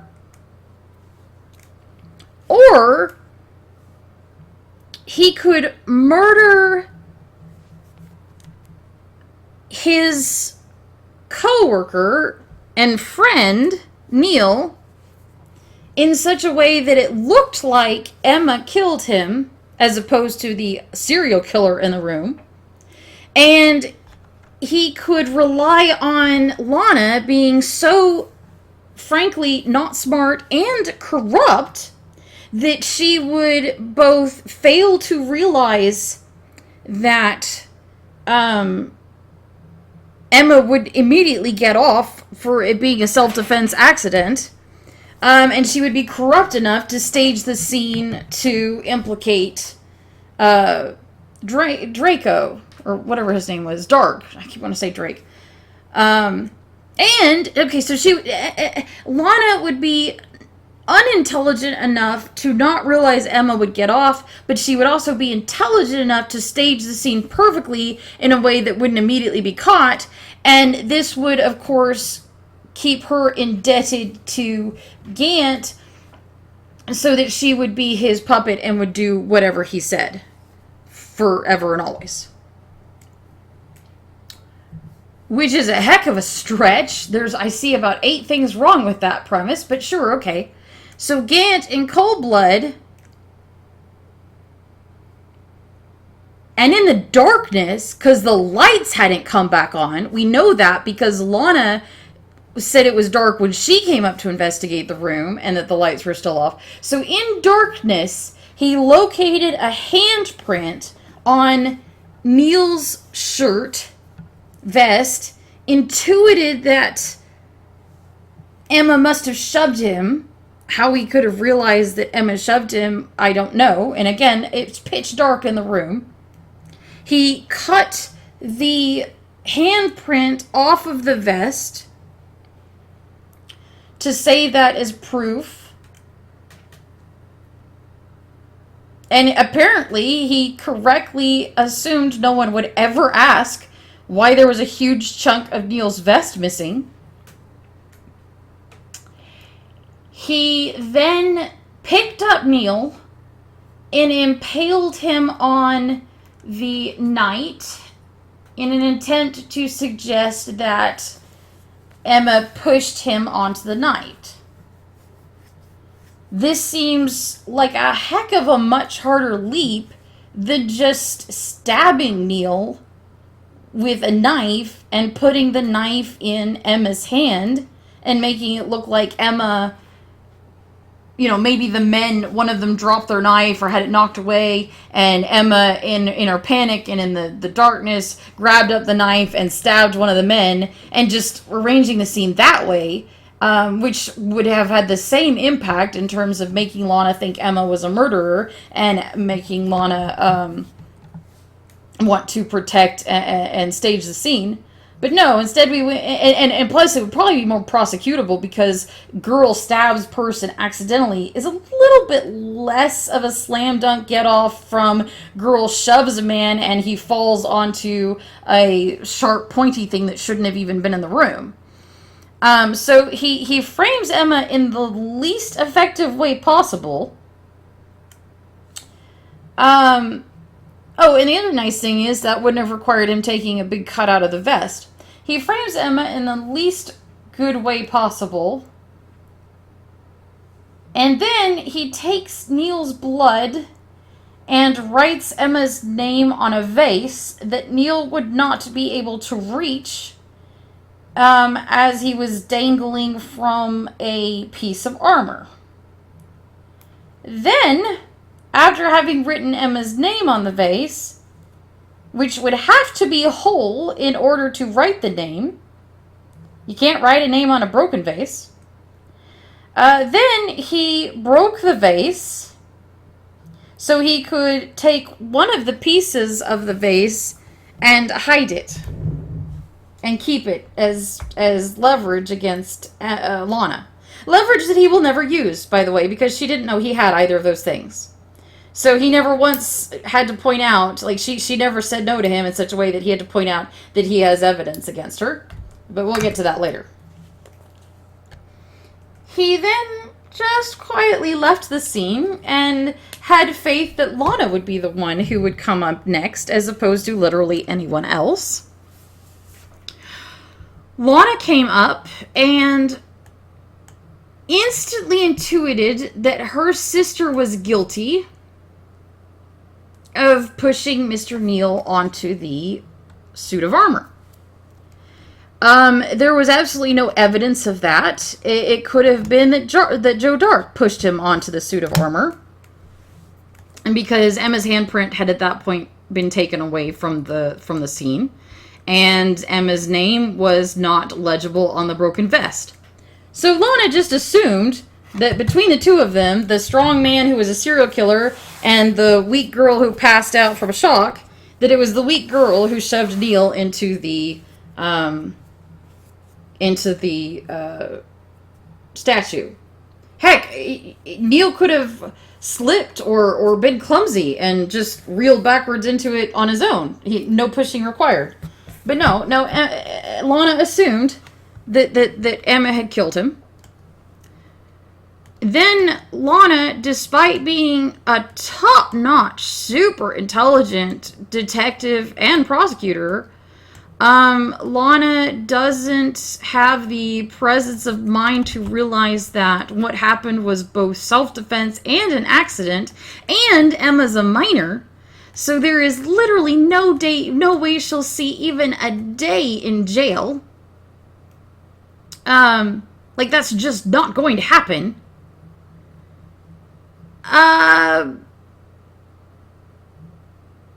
And decides that the best way to react to this whole situation where her sister won't go to jail is to instead betray all of her principles, betray everything she stands for, everything she cares about, her oath of office, and instead stage the scene to make Joe Dark the killer and Emma innocent.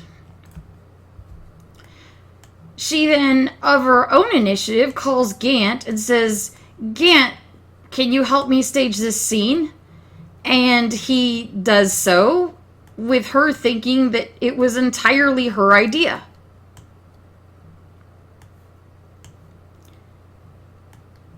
So you can argue that Gant kind of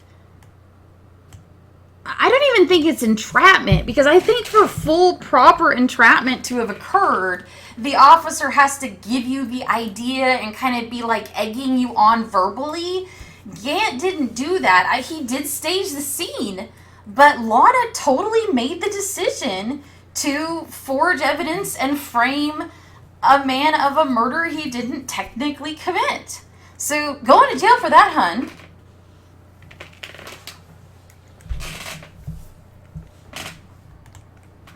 Lana also, for some reason, wiped the blood off of the broken vase, not realizing that it was supposed to be her sister's name, but didn't take the pieces away. So she apparently thought that the pieces by themselves were not incriminating of Emma, but the pieces with blood on them were incriminating of Emma, even though she didn't know they spelled Emma's name. She also, in her attempt to make sure her sister was safe and didn't ever need to worry and would always be okay, she also chose to take a picture of the crime scene and keep it forever. Which, of course, increases risk to her sister, because at any time that sister could have been discovered, and or the picture could have been discovered and her sister could have been found out, but she didn't do that. Okay.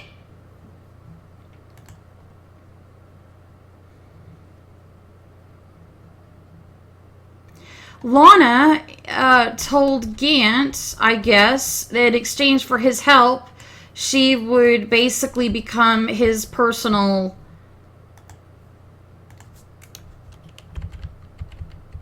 fixer in the prosecution office.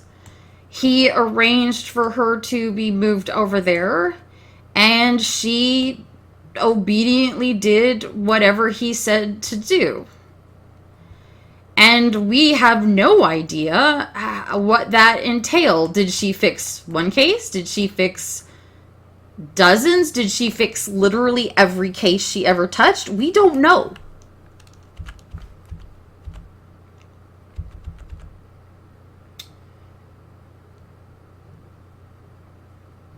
And all of this was so...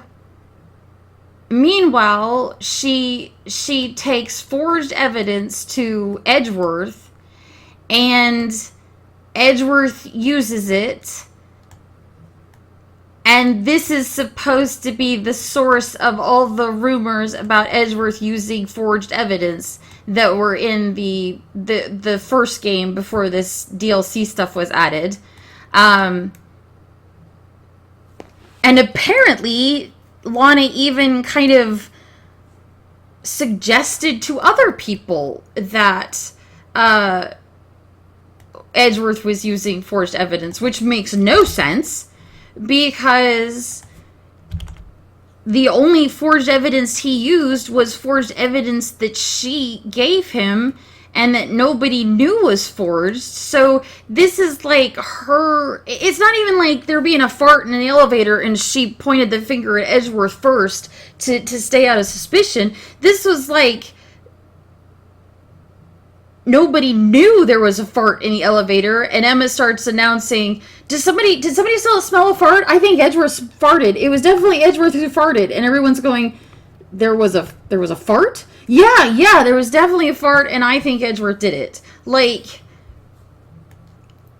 maybe she did it as a natural nerves thing, where she just wasn't as chill as Gant and couldn't keep her cool the way that he did. Because lots of humans aren't cut out for staging a crime scene and being chill about it for the rest of your life. So maybe she talked, even though you shouldn't talk. Maybe she couldn't help it, and she talked and sort of started trying to implicate Edgeworth. But having said that, that makes her, again, a pretty odorous person, in the sense that she was again, framing somebody for something they didn't do. In this case, a perfectly innocent attorney who had no idea that she had given him false evidence. And apparently the rumors were bad enough that somebody went off and was writing articles about Edgeworth. And apparently Edgeworth did not feel any kind of need or concern to look into these rumors and just decided that, haters gonna hate. You know, again, I can see him, like, doing, like, listening to Taylor Swift in his office doing, the, you know, haters gonna hate. And that's what Edgeworth's been doing for years, not realizing that where there was smoke, there was fire. He wasn't the one who started the fire, but there was a fire. But so, okay.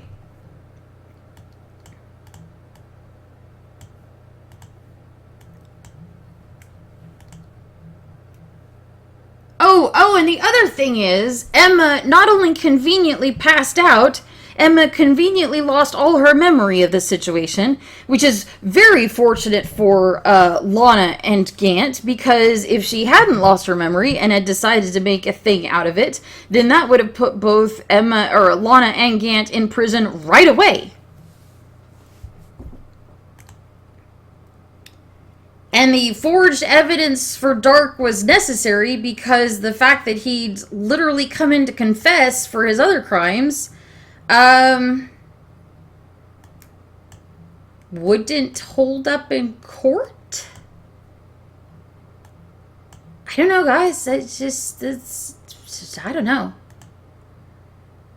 Meanwhile,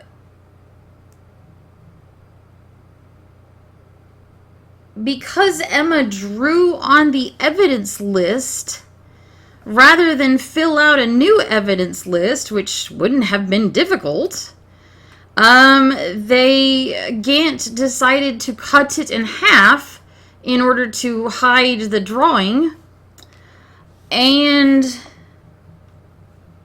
the fact that half of the evidence the team collected didn't show up in court during Dark's trial caused the team that had collected all that evidence to become suspicious. A suspicion they wouldn't have had if Gant had literally just gotten a different sheet of paper and recopied out the evidence list rather than cutting off half of it and going, we can make do without.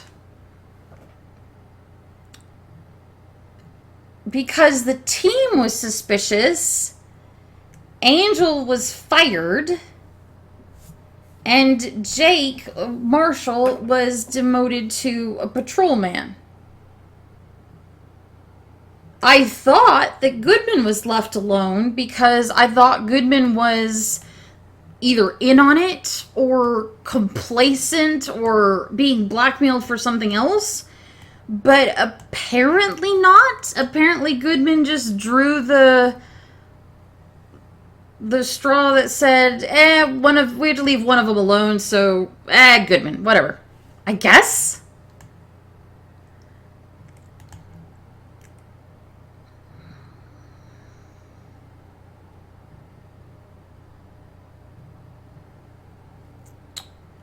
So, that was 2 years ago. Joe Dark was executed, or he died in the struggle. I'm still not clear on that. I'm going to assume I screwed up and didn't see it, because surely they would have told us that.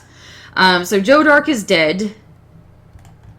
I mean, if he died in the struggle, then there wouldn't have even needed to be a trial, right? So Joe Dark is dead. He was either executed, or maybe he died in prison.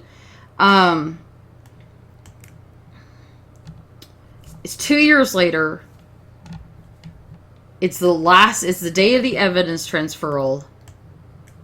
Jake still has doubts about what happened that day and how his brother died.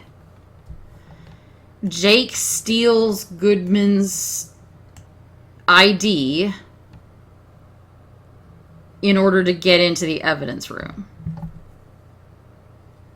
It doesn't make sense because Jake has his own locker in the evidence room. And the security tapes are erased every 6 hours as long as nothing interesting happens. So, and he didn't know about the fingerprint logs. So Jake could have just gone in to check his locker, quietly taken what he needed from Goodman's locker a few days in advance of the transfer. And if nothing happened for the next 6 hours, the security tape would have been erased. There'd be no way to tell who took the stuff. And he'd have it. Instead, Jake came up with the brilliant mastermind plan of waiting until the day of, stealing somebody else's ID to go in and get the evidence that would then immediately be missed because it's the day of the transfer. That's so not smart.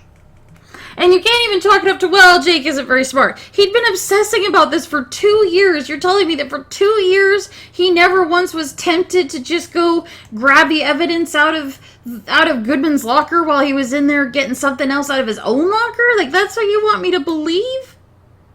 Because I can't. I cannot believe that.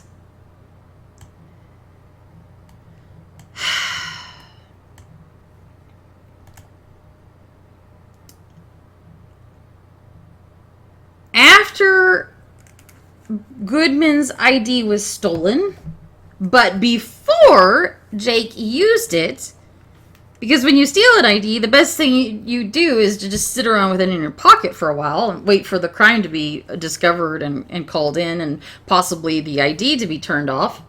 But after the badge was stolen, but before Jake used it, Goodman went to Gant and said, it's transferal day. I've lost my badge. I need to get in to get the evidence so we can take it out to the trash and throw it in the dump.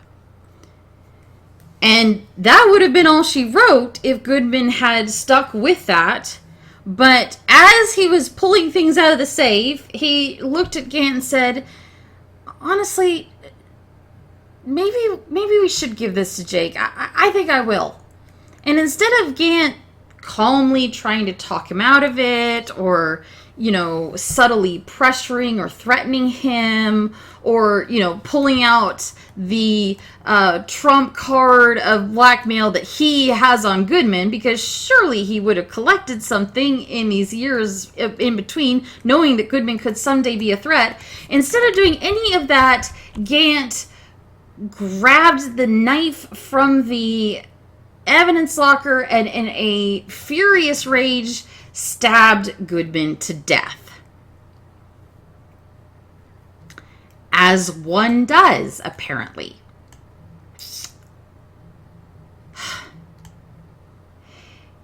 Gant then realized he had a bleeding body on the floor of his evidence room.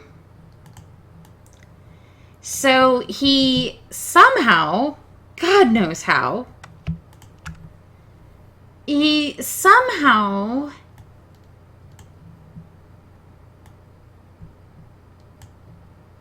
without being seen, carried it out to the parking lot, carried it from the evidence room, and probably a lot of bloody cloths. So he had a big bag of bloody cloths and paper towels and also a dead body. Carried it all out through the police station into the parking lot, broke the lock on Edgeworth's trunk, and stuffed it in there.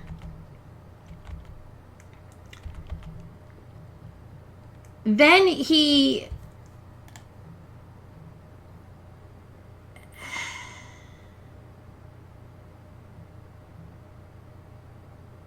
called Edgeworth and said, "Hey, Edgeworth, for literally no reason, definitely don't ask, for literally no reason, take this screwdriver from this old case and go take it back into your office, back on the other side of town.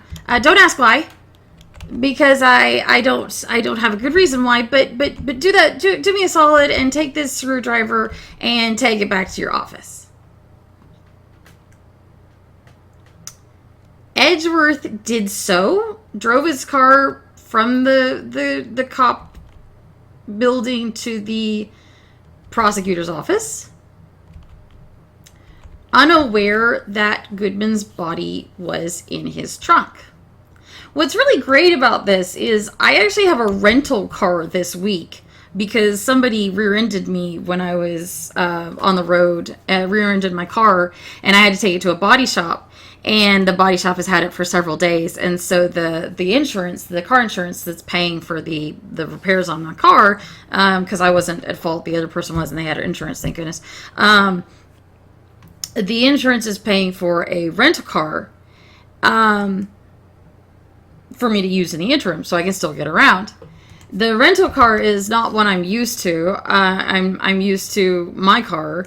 And one day I accidentally pressed a button while I was fussing with the car. I was sitting in a parking lot. I accidentally pressed a button to pop the trunk open. And it doesn't, it didn't just fly straight open. It was, how trunks pop open just a little bit. It was about an inch higher than usual. That was enough that when I went to go pull out of the parking lot, I was like, why is the trunk taking up so much of my rear view? Like I don't feel comfortable driving like this. And so I drove a couple of feet, pulled out of the space, and it felt like the trunk even got higher, maybe like the wind or whatever. And so I hopped out of my, parked the car, hopped out, and the trunk is open. So literally the trunk was open for maybe a couple of minutes before I realized that the trunk was open and that was bad. I didn't drive 30 minutes across town like Edgeworth did. Edgeworth not only drove 30 minutes across town without noticing his trunk was open, at no point did he stop in a way that caused the trunk to fly open wide and show what was in his trunk. Not only that, he parked and walked away from his car without noticing that his trunk was open and that there was a dead body in it. Not only that, but Gant had no way of knowing that at no point in all that would the body be discovered and would it not immediately be traced back to that obviously somebody at the police station killed him and stuffed the body in Edgeworth's car. Gant had no way of knowing that Edgeworth wouldn't hit a pothole on his way to the prosecutor's office that would cause the trunk to pop open and the body to be found. Gant had no way of knowing that Edgeworth wouldn't think, let me just throw this screwdriver in the trunk so that, for whatever reason, let me throw my briefcase in there too. Gant had no way of knowing any of this. And he knew that the trunk was broken and didn't close because he broke it himself in order to open it, and he later told Lana that it was broken. So he knew it was broken, and he knew there was a high probability that it would be noticed, but somehow it all magically worked out. Okay, fine. He then called Lana and said, Lana, you do everything I say because of that one time I helped you cover up evidence. Well, actually not the one time. It's got to be multiple times at this point. Because he would have wanted it, and also because that's how you entrench your control over somebody, is to keep making them more and more dependent on your silence. So it wasn't even, that one time. And it's amazing, by the way, that he managed to control her so thoroughly without ever once mentioning, by the way, I have evidence that you staged that scene, that it was your sister. Didn't ever once mention it, because she didn't know about the evidence in the safe. She went along with him without ever needing to be threatened. Never once did she balk. Never once did she say, I know I've helped you in the past, but I'm not going to do it. She did all this criminal stuff for him. So he called Lana and said, Lana, there's a dead body in in Edgeworth's car, do something about it. Dispose of the body.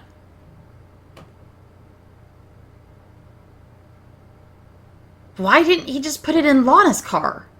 I guess Lana wasn't at the office that day. Why didn't he put the body in Goodman's car and just take Goodman's keys and drive the car away and, you know, send it off a cliff or something? Why Edgeworth's car? I thought he put it in Edgeworth's car to implicate Edgeworth in something, like to frame him for the crime. But if you're not putting it in Edgeworth's car to frame him for the crime, then why put it in his car at all? That just increases the likelihood that you'll be discovered. Why not put him in the one car that you know nobody's going to drive off with, aka Edgeworth's car? But so, okay, Lana obediently went downstairs.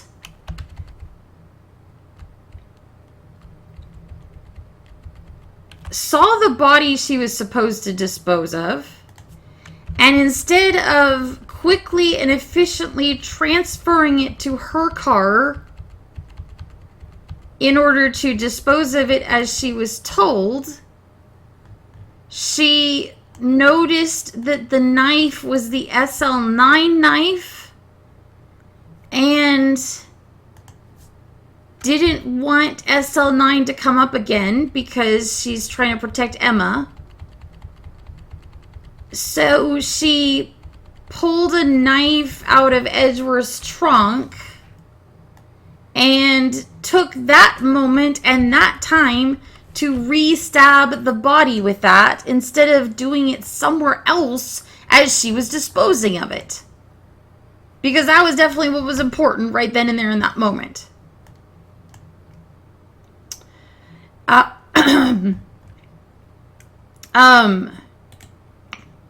Angel just happened to be in the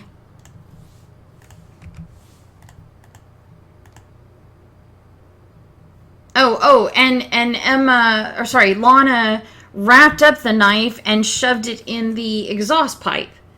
Which also doesn't make sense, because why wouldn't you stick it literally anywhere else? Stick it in your car's exhaust pipe.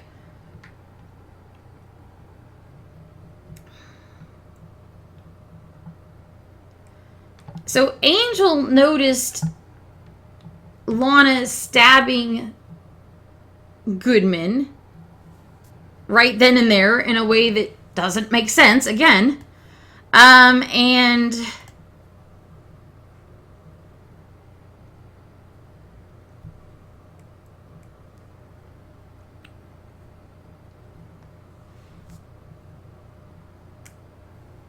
ran around to take a picture of Lana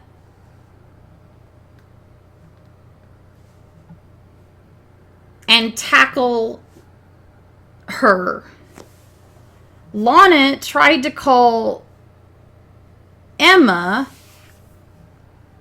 to tell her to dispose of the knife that she had wrapped in her muffler and stuck in the exhaust pipe. Because getting her sister, who she's been trying to protect, getting her sister to be complicit in a new murder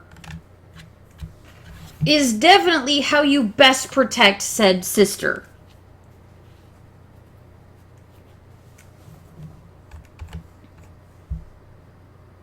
And it doesn't make any sense. She didn't wrap the knife after she knew. She didn't know Angel was coming. Angel had to take time to get to her, but she didn't know Angel was coming for her. So Gant told her, there's a body in Edgeworth's trunk. Get rid of it. And what she did was, instead of putting the body and the evidence in her car and driving away, she instead took the knife, wrapped it up, stuck it in Edgeworth's exhaust pipe, where it would be found by Edgeworth, if not by somebody else, re-stabbed the body, And then, whoop, there's an unexpected person who's a witness and tackled her. But Lana didn't know there was going to be a witness. Why did she re-stab the body then and there? And why did she hide the murder weapon then and there? Why did she not put both in her car and just drive away? Again, it makes sense if the goal was to frame Edgeworth, but apparently that was not the goal. So, what the hell? Meanwhile, back at the police station, Jake decides that it's time to use the ID card he stole from Goodman in order to get into the evidence room, even though he doesn't need the ID card he stole from Goodman to get into the evidence room. He walks in, and somebody comes up behind him and says, "Hi, hello, are you supposed to be here? I need to see some ID." Instead of Jake turning around and saying, "Hi, yes, I totally have a locker in here. Here's my ID." Instead, he panicked and tried to stab his coworker with a knife, knocked him unconscious, and went to walk out. But he realized that he was wearing a bloody coat. So instead of putting the bloody coat in Goodman's locker, which was open, and just closing it up, he put it in his locker. So if anyone decided, you know what, let's just, there might be evidence here, let's just toss all the lockers. If anyone opened all the lockers, and keep in mind, remember, he didn't know about the fingerprint sensors. He thought any of them could be opened. So thinking that you've got something that's incriminating evidence, and it's incriminating about you, but it can't be traced to you. It's just an overcoat, but it's got somebody else's blood on it. So you have an overcoat, you have somebody else's blood on it, and you are surrounded by 30 lockers, one of which is yours. I can see putting it in your locker and hoping nobody will think to look there and planning to go back there and get it yourself later. But keep in mind, this is a police department and there's a body on the floor who will tell a story about how a guy in a trench coat, a bloody trench coat, jumped him with a knife. If they turn out those lockers and open them up and look through them, the evidence is in your locker. Not somebody else's, yours. And for that matter, why didn't he just wad the trench coat up in a ball and carry it out? Or turn it inside out and wear it out so the blood was on the inside? But, okay, fine.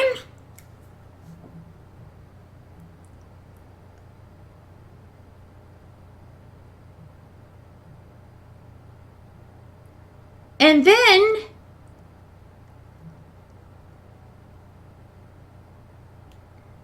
Angel and Jake worked together to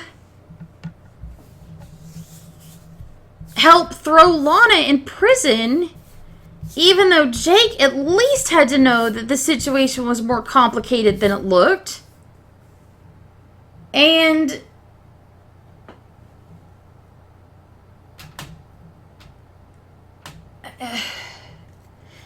Angel had that weird thing where she was like, I totally believe that you know, I loved her and something changed and she's compromised or controlled in some way, but I hate her. Yeah, like, okay, I just, there are so many things wrong with this case. And for what? The whole thing was, what did we actually accomplish? Oh, no, wait, I haven't even finished. So after all this, the canon ending is that Lana is going to get back into law enforcement somehow, and that Emma is also going to be a crime scene investigator. Absolutely not! Absolutely not! First of all, Lana is going away for the rest of her life. She helped frame somebody for murder. Yes, he was already a murderer for other murders, but she framed somebody for murder. She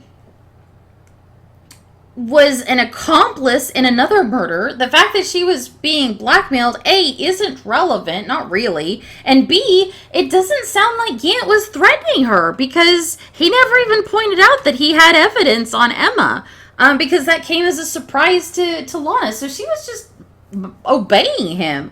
Doing what you're told to a guy that you hope doesn't screw you over is not blackmail. So she back up. She framed someone for murder. She was an accomplice in another murder. We don't even know how many other trials she's falsified evidence for. There's probably some kind of accomplice conspiracy charge for helping Gant frame the criminals he was hunting. She's going to be in jail for a long time.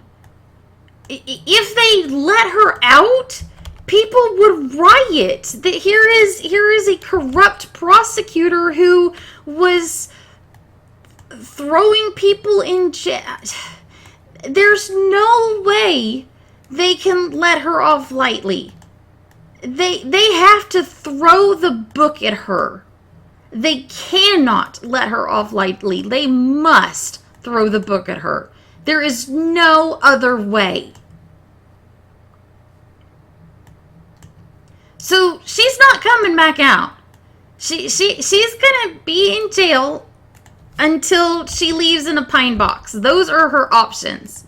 But so that takes care of Lana. There's that whole, I'm gonna work my way back to a prosecutor, role or be a detective again. Nah, that's not happening.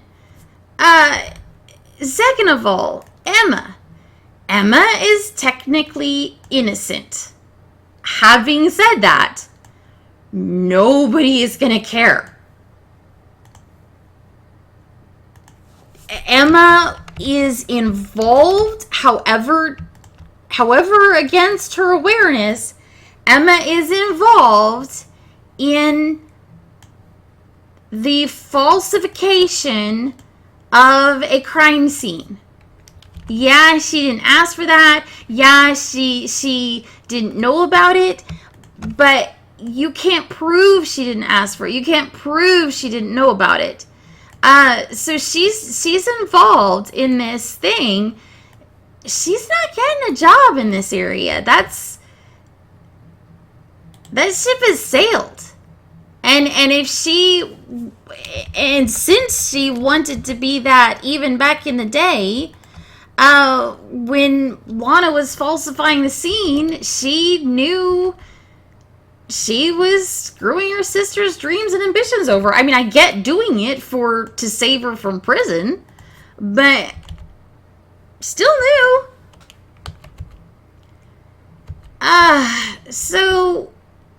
So none of that ending is gonna happen. It cannot happen. There's no way that Lana is going back to any kind of police enforcement role, and there's no way that Emma can. That's gonna hang over her. So yeah, that's just, we're not even gonna dignify that with, oh yeah, that's definitely canon. So what did this get us when all things is told?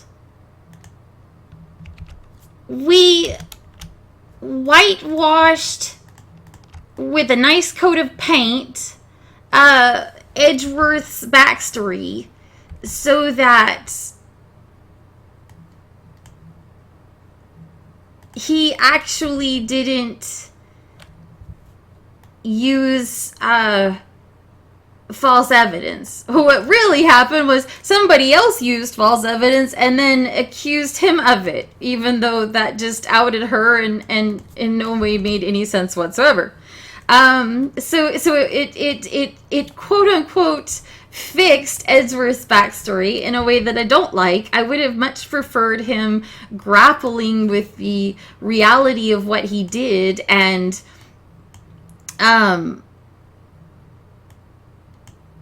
choosing to fix those mistakes as opposed to just like, oh, it's okay because it turns out that he's not the one who did it. It was somebody else. And then the other thing that this case got us is we got to see a bunch of, to me, okay, honestly, cringeworthy attempts to tie in various elements from other cases. Like, oh, the child who thinks that they're the murderer but actually isn't, that's from case 4, where Miles as a child thought he was the murderer and actually isn't. And the body being relocated and stabbed by something else than what we thought was the murder weapon, that's like in the Samurai episode 3, where the body was relocated and stabbed by a different weapon. And the written clue that was that gives the murderer's name, but actually wasn't written by the victim after all, is like the written clue in the second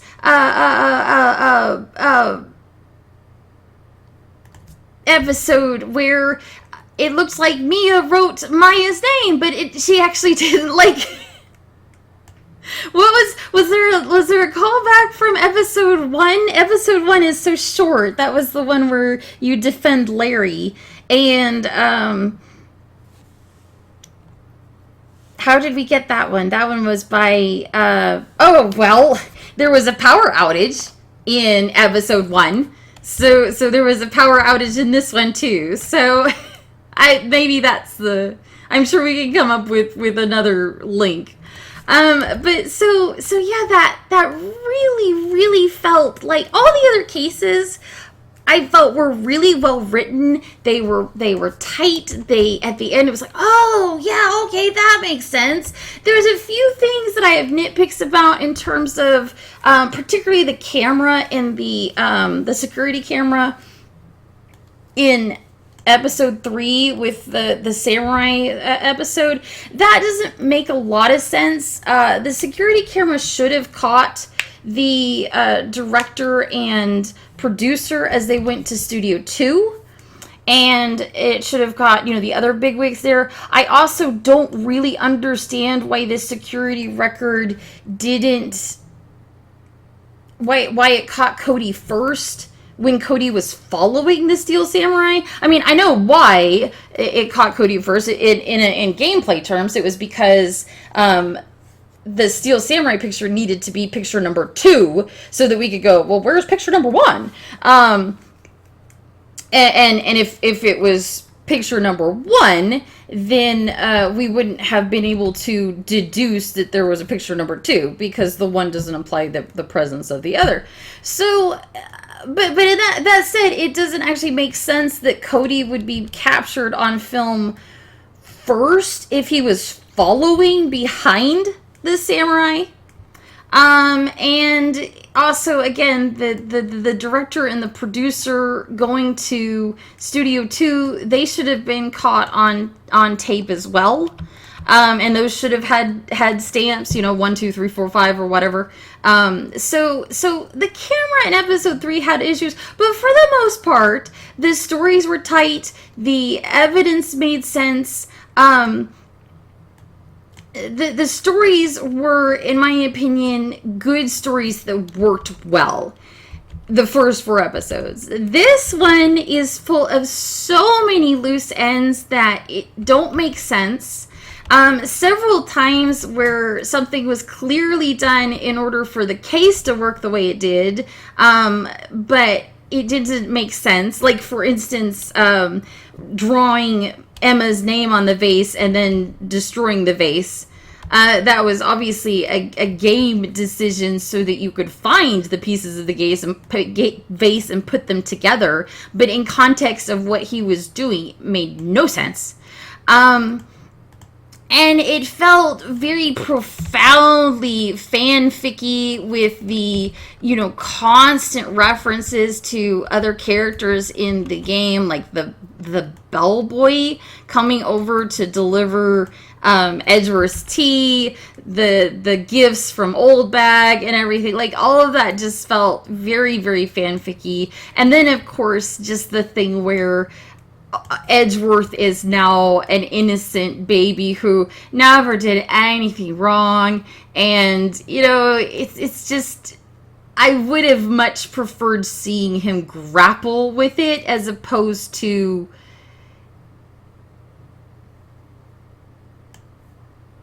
it's okay because he didn't actually do anything bad. One thing is growth, and the other one is, it turns out he didn't have to grow anyway. And plus, like I said, it completely pulls the rug out of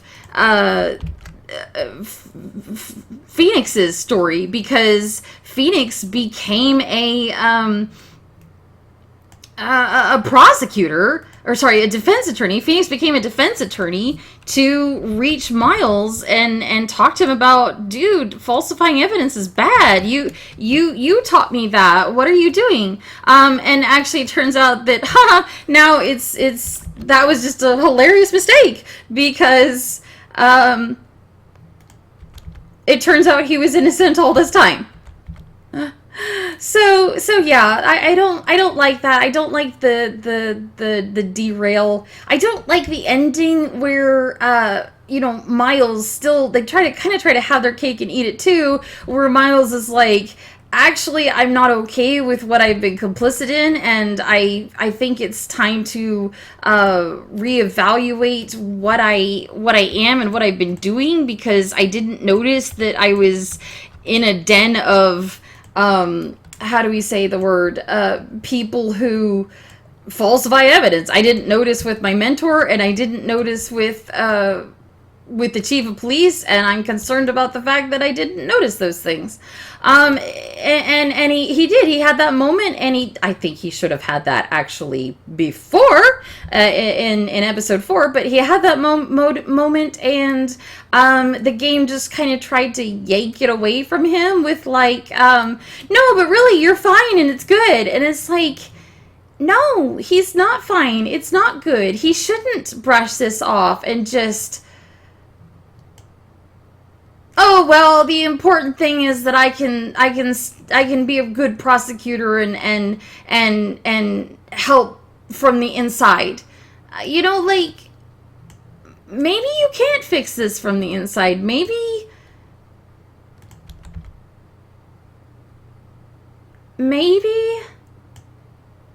it is a problem that you didn't notice. Or didn't care, because you noticed, you knew, you found out at the end of the last episode. Maybe it is a problem that you didn't care about the fact that your mentor was falsifying evidence. Didn't care enough to quit. That you thought, oh, that was just him. I can still be good and do good. I don't need to grapple with that. If it takes 2 for a wake-up call for you, then okay, but it's 2 times now, and this was a wake-up call, and have it, and meanwhile, Lana, patron saint of unethical, Lana is over here going, no, but really, it's fine, you don't need to self-examine at all, I certainly don't plan to, and like, what? No, wait. So anyway, yeah, my review of Rise from the Ashes is that it was bad. Yeah, that's my review of Rise from the Ashes. Is it was bad. It was bad. There were some things that I thought were mistakes in the writing that were actually meant to be clues, and I'll cop to that some of the stuff that I thought was wrong actually was not wrong. So, okay, great.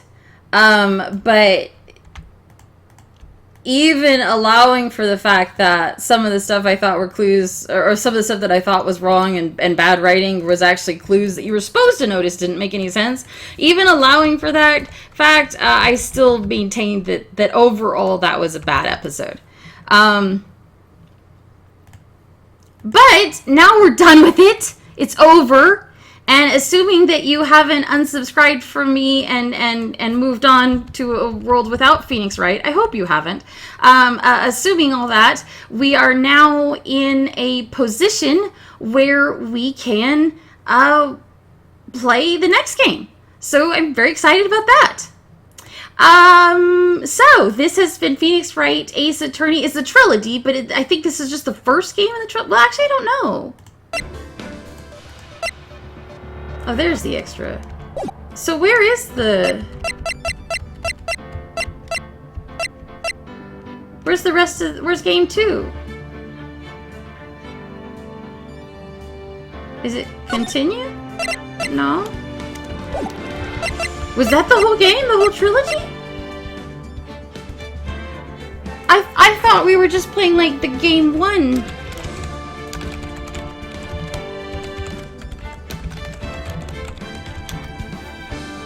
Well, I thought the trilogy was like...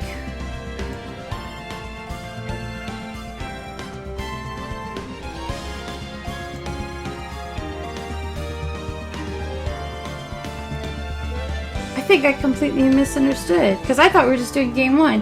So, the compilation contains the following games: Ace Attorney,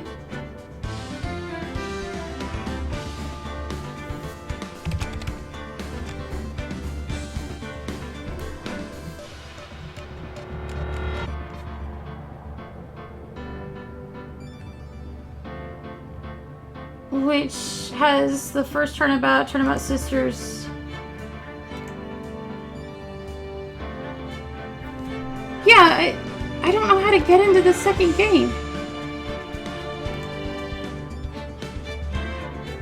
How do I make the thing do? Is it new game? Oh, okay, alright, alright, so it's okay, alright. Sorry, I'm not very smart. So Ace Attorney is the first one. Justice for All is the second one, and Trials and Tribulations is the third one. So we played this one, Ace Attorney. We had the 5 cases we've just seen, and now we'll be able to move on to Justice for All. So I'm very, very, very excited about that. So yeah, that is that. This has been Phoenix Wright. My name is Anna Murdall. Thank you so much for being with me. I know these were long, and I know it's not as much fun whenever I'm griping. I'm sorry, I know that.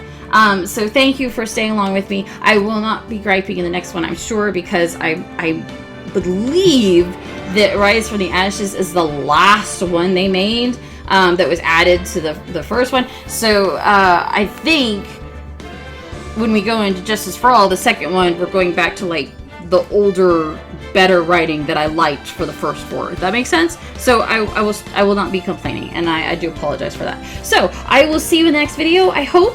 My name is Anna Murdall, and I will I'm wishing you a very wonderful day. Bye-bye.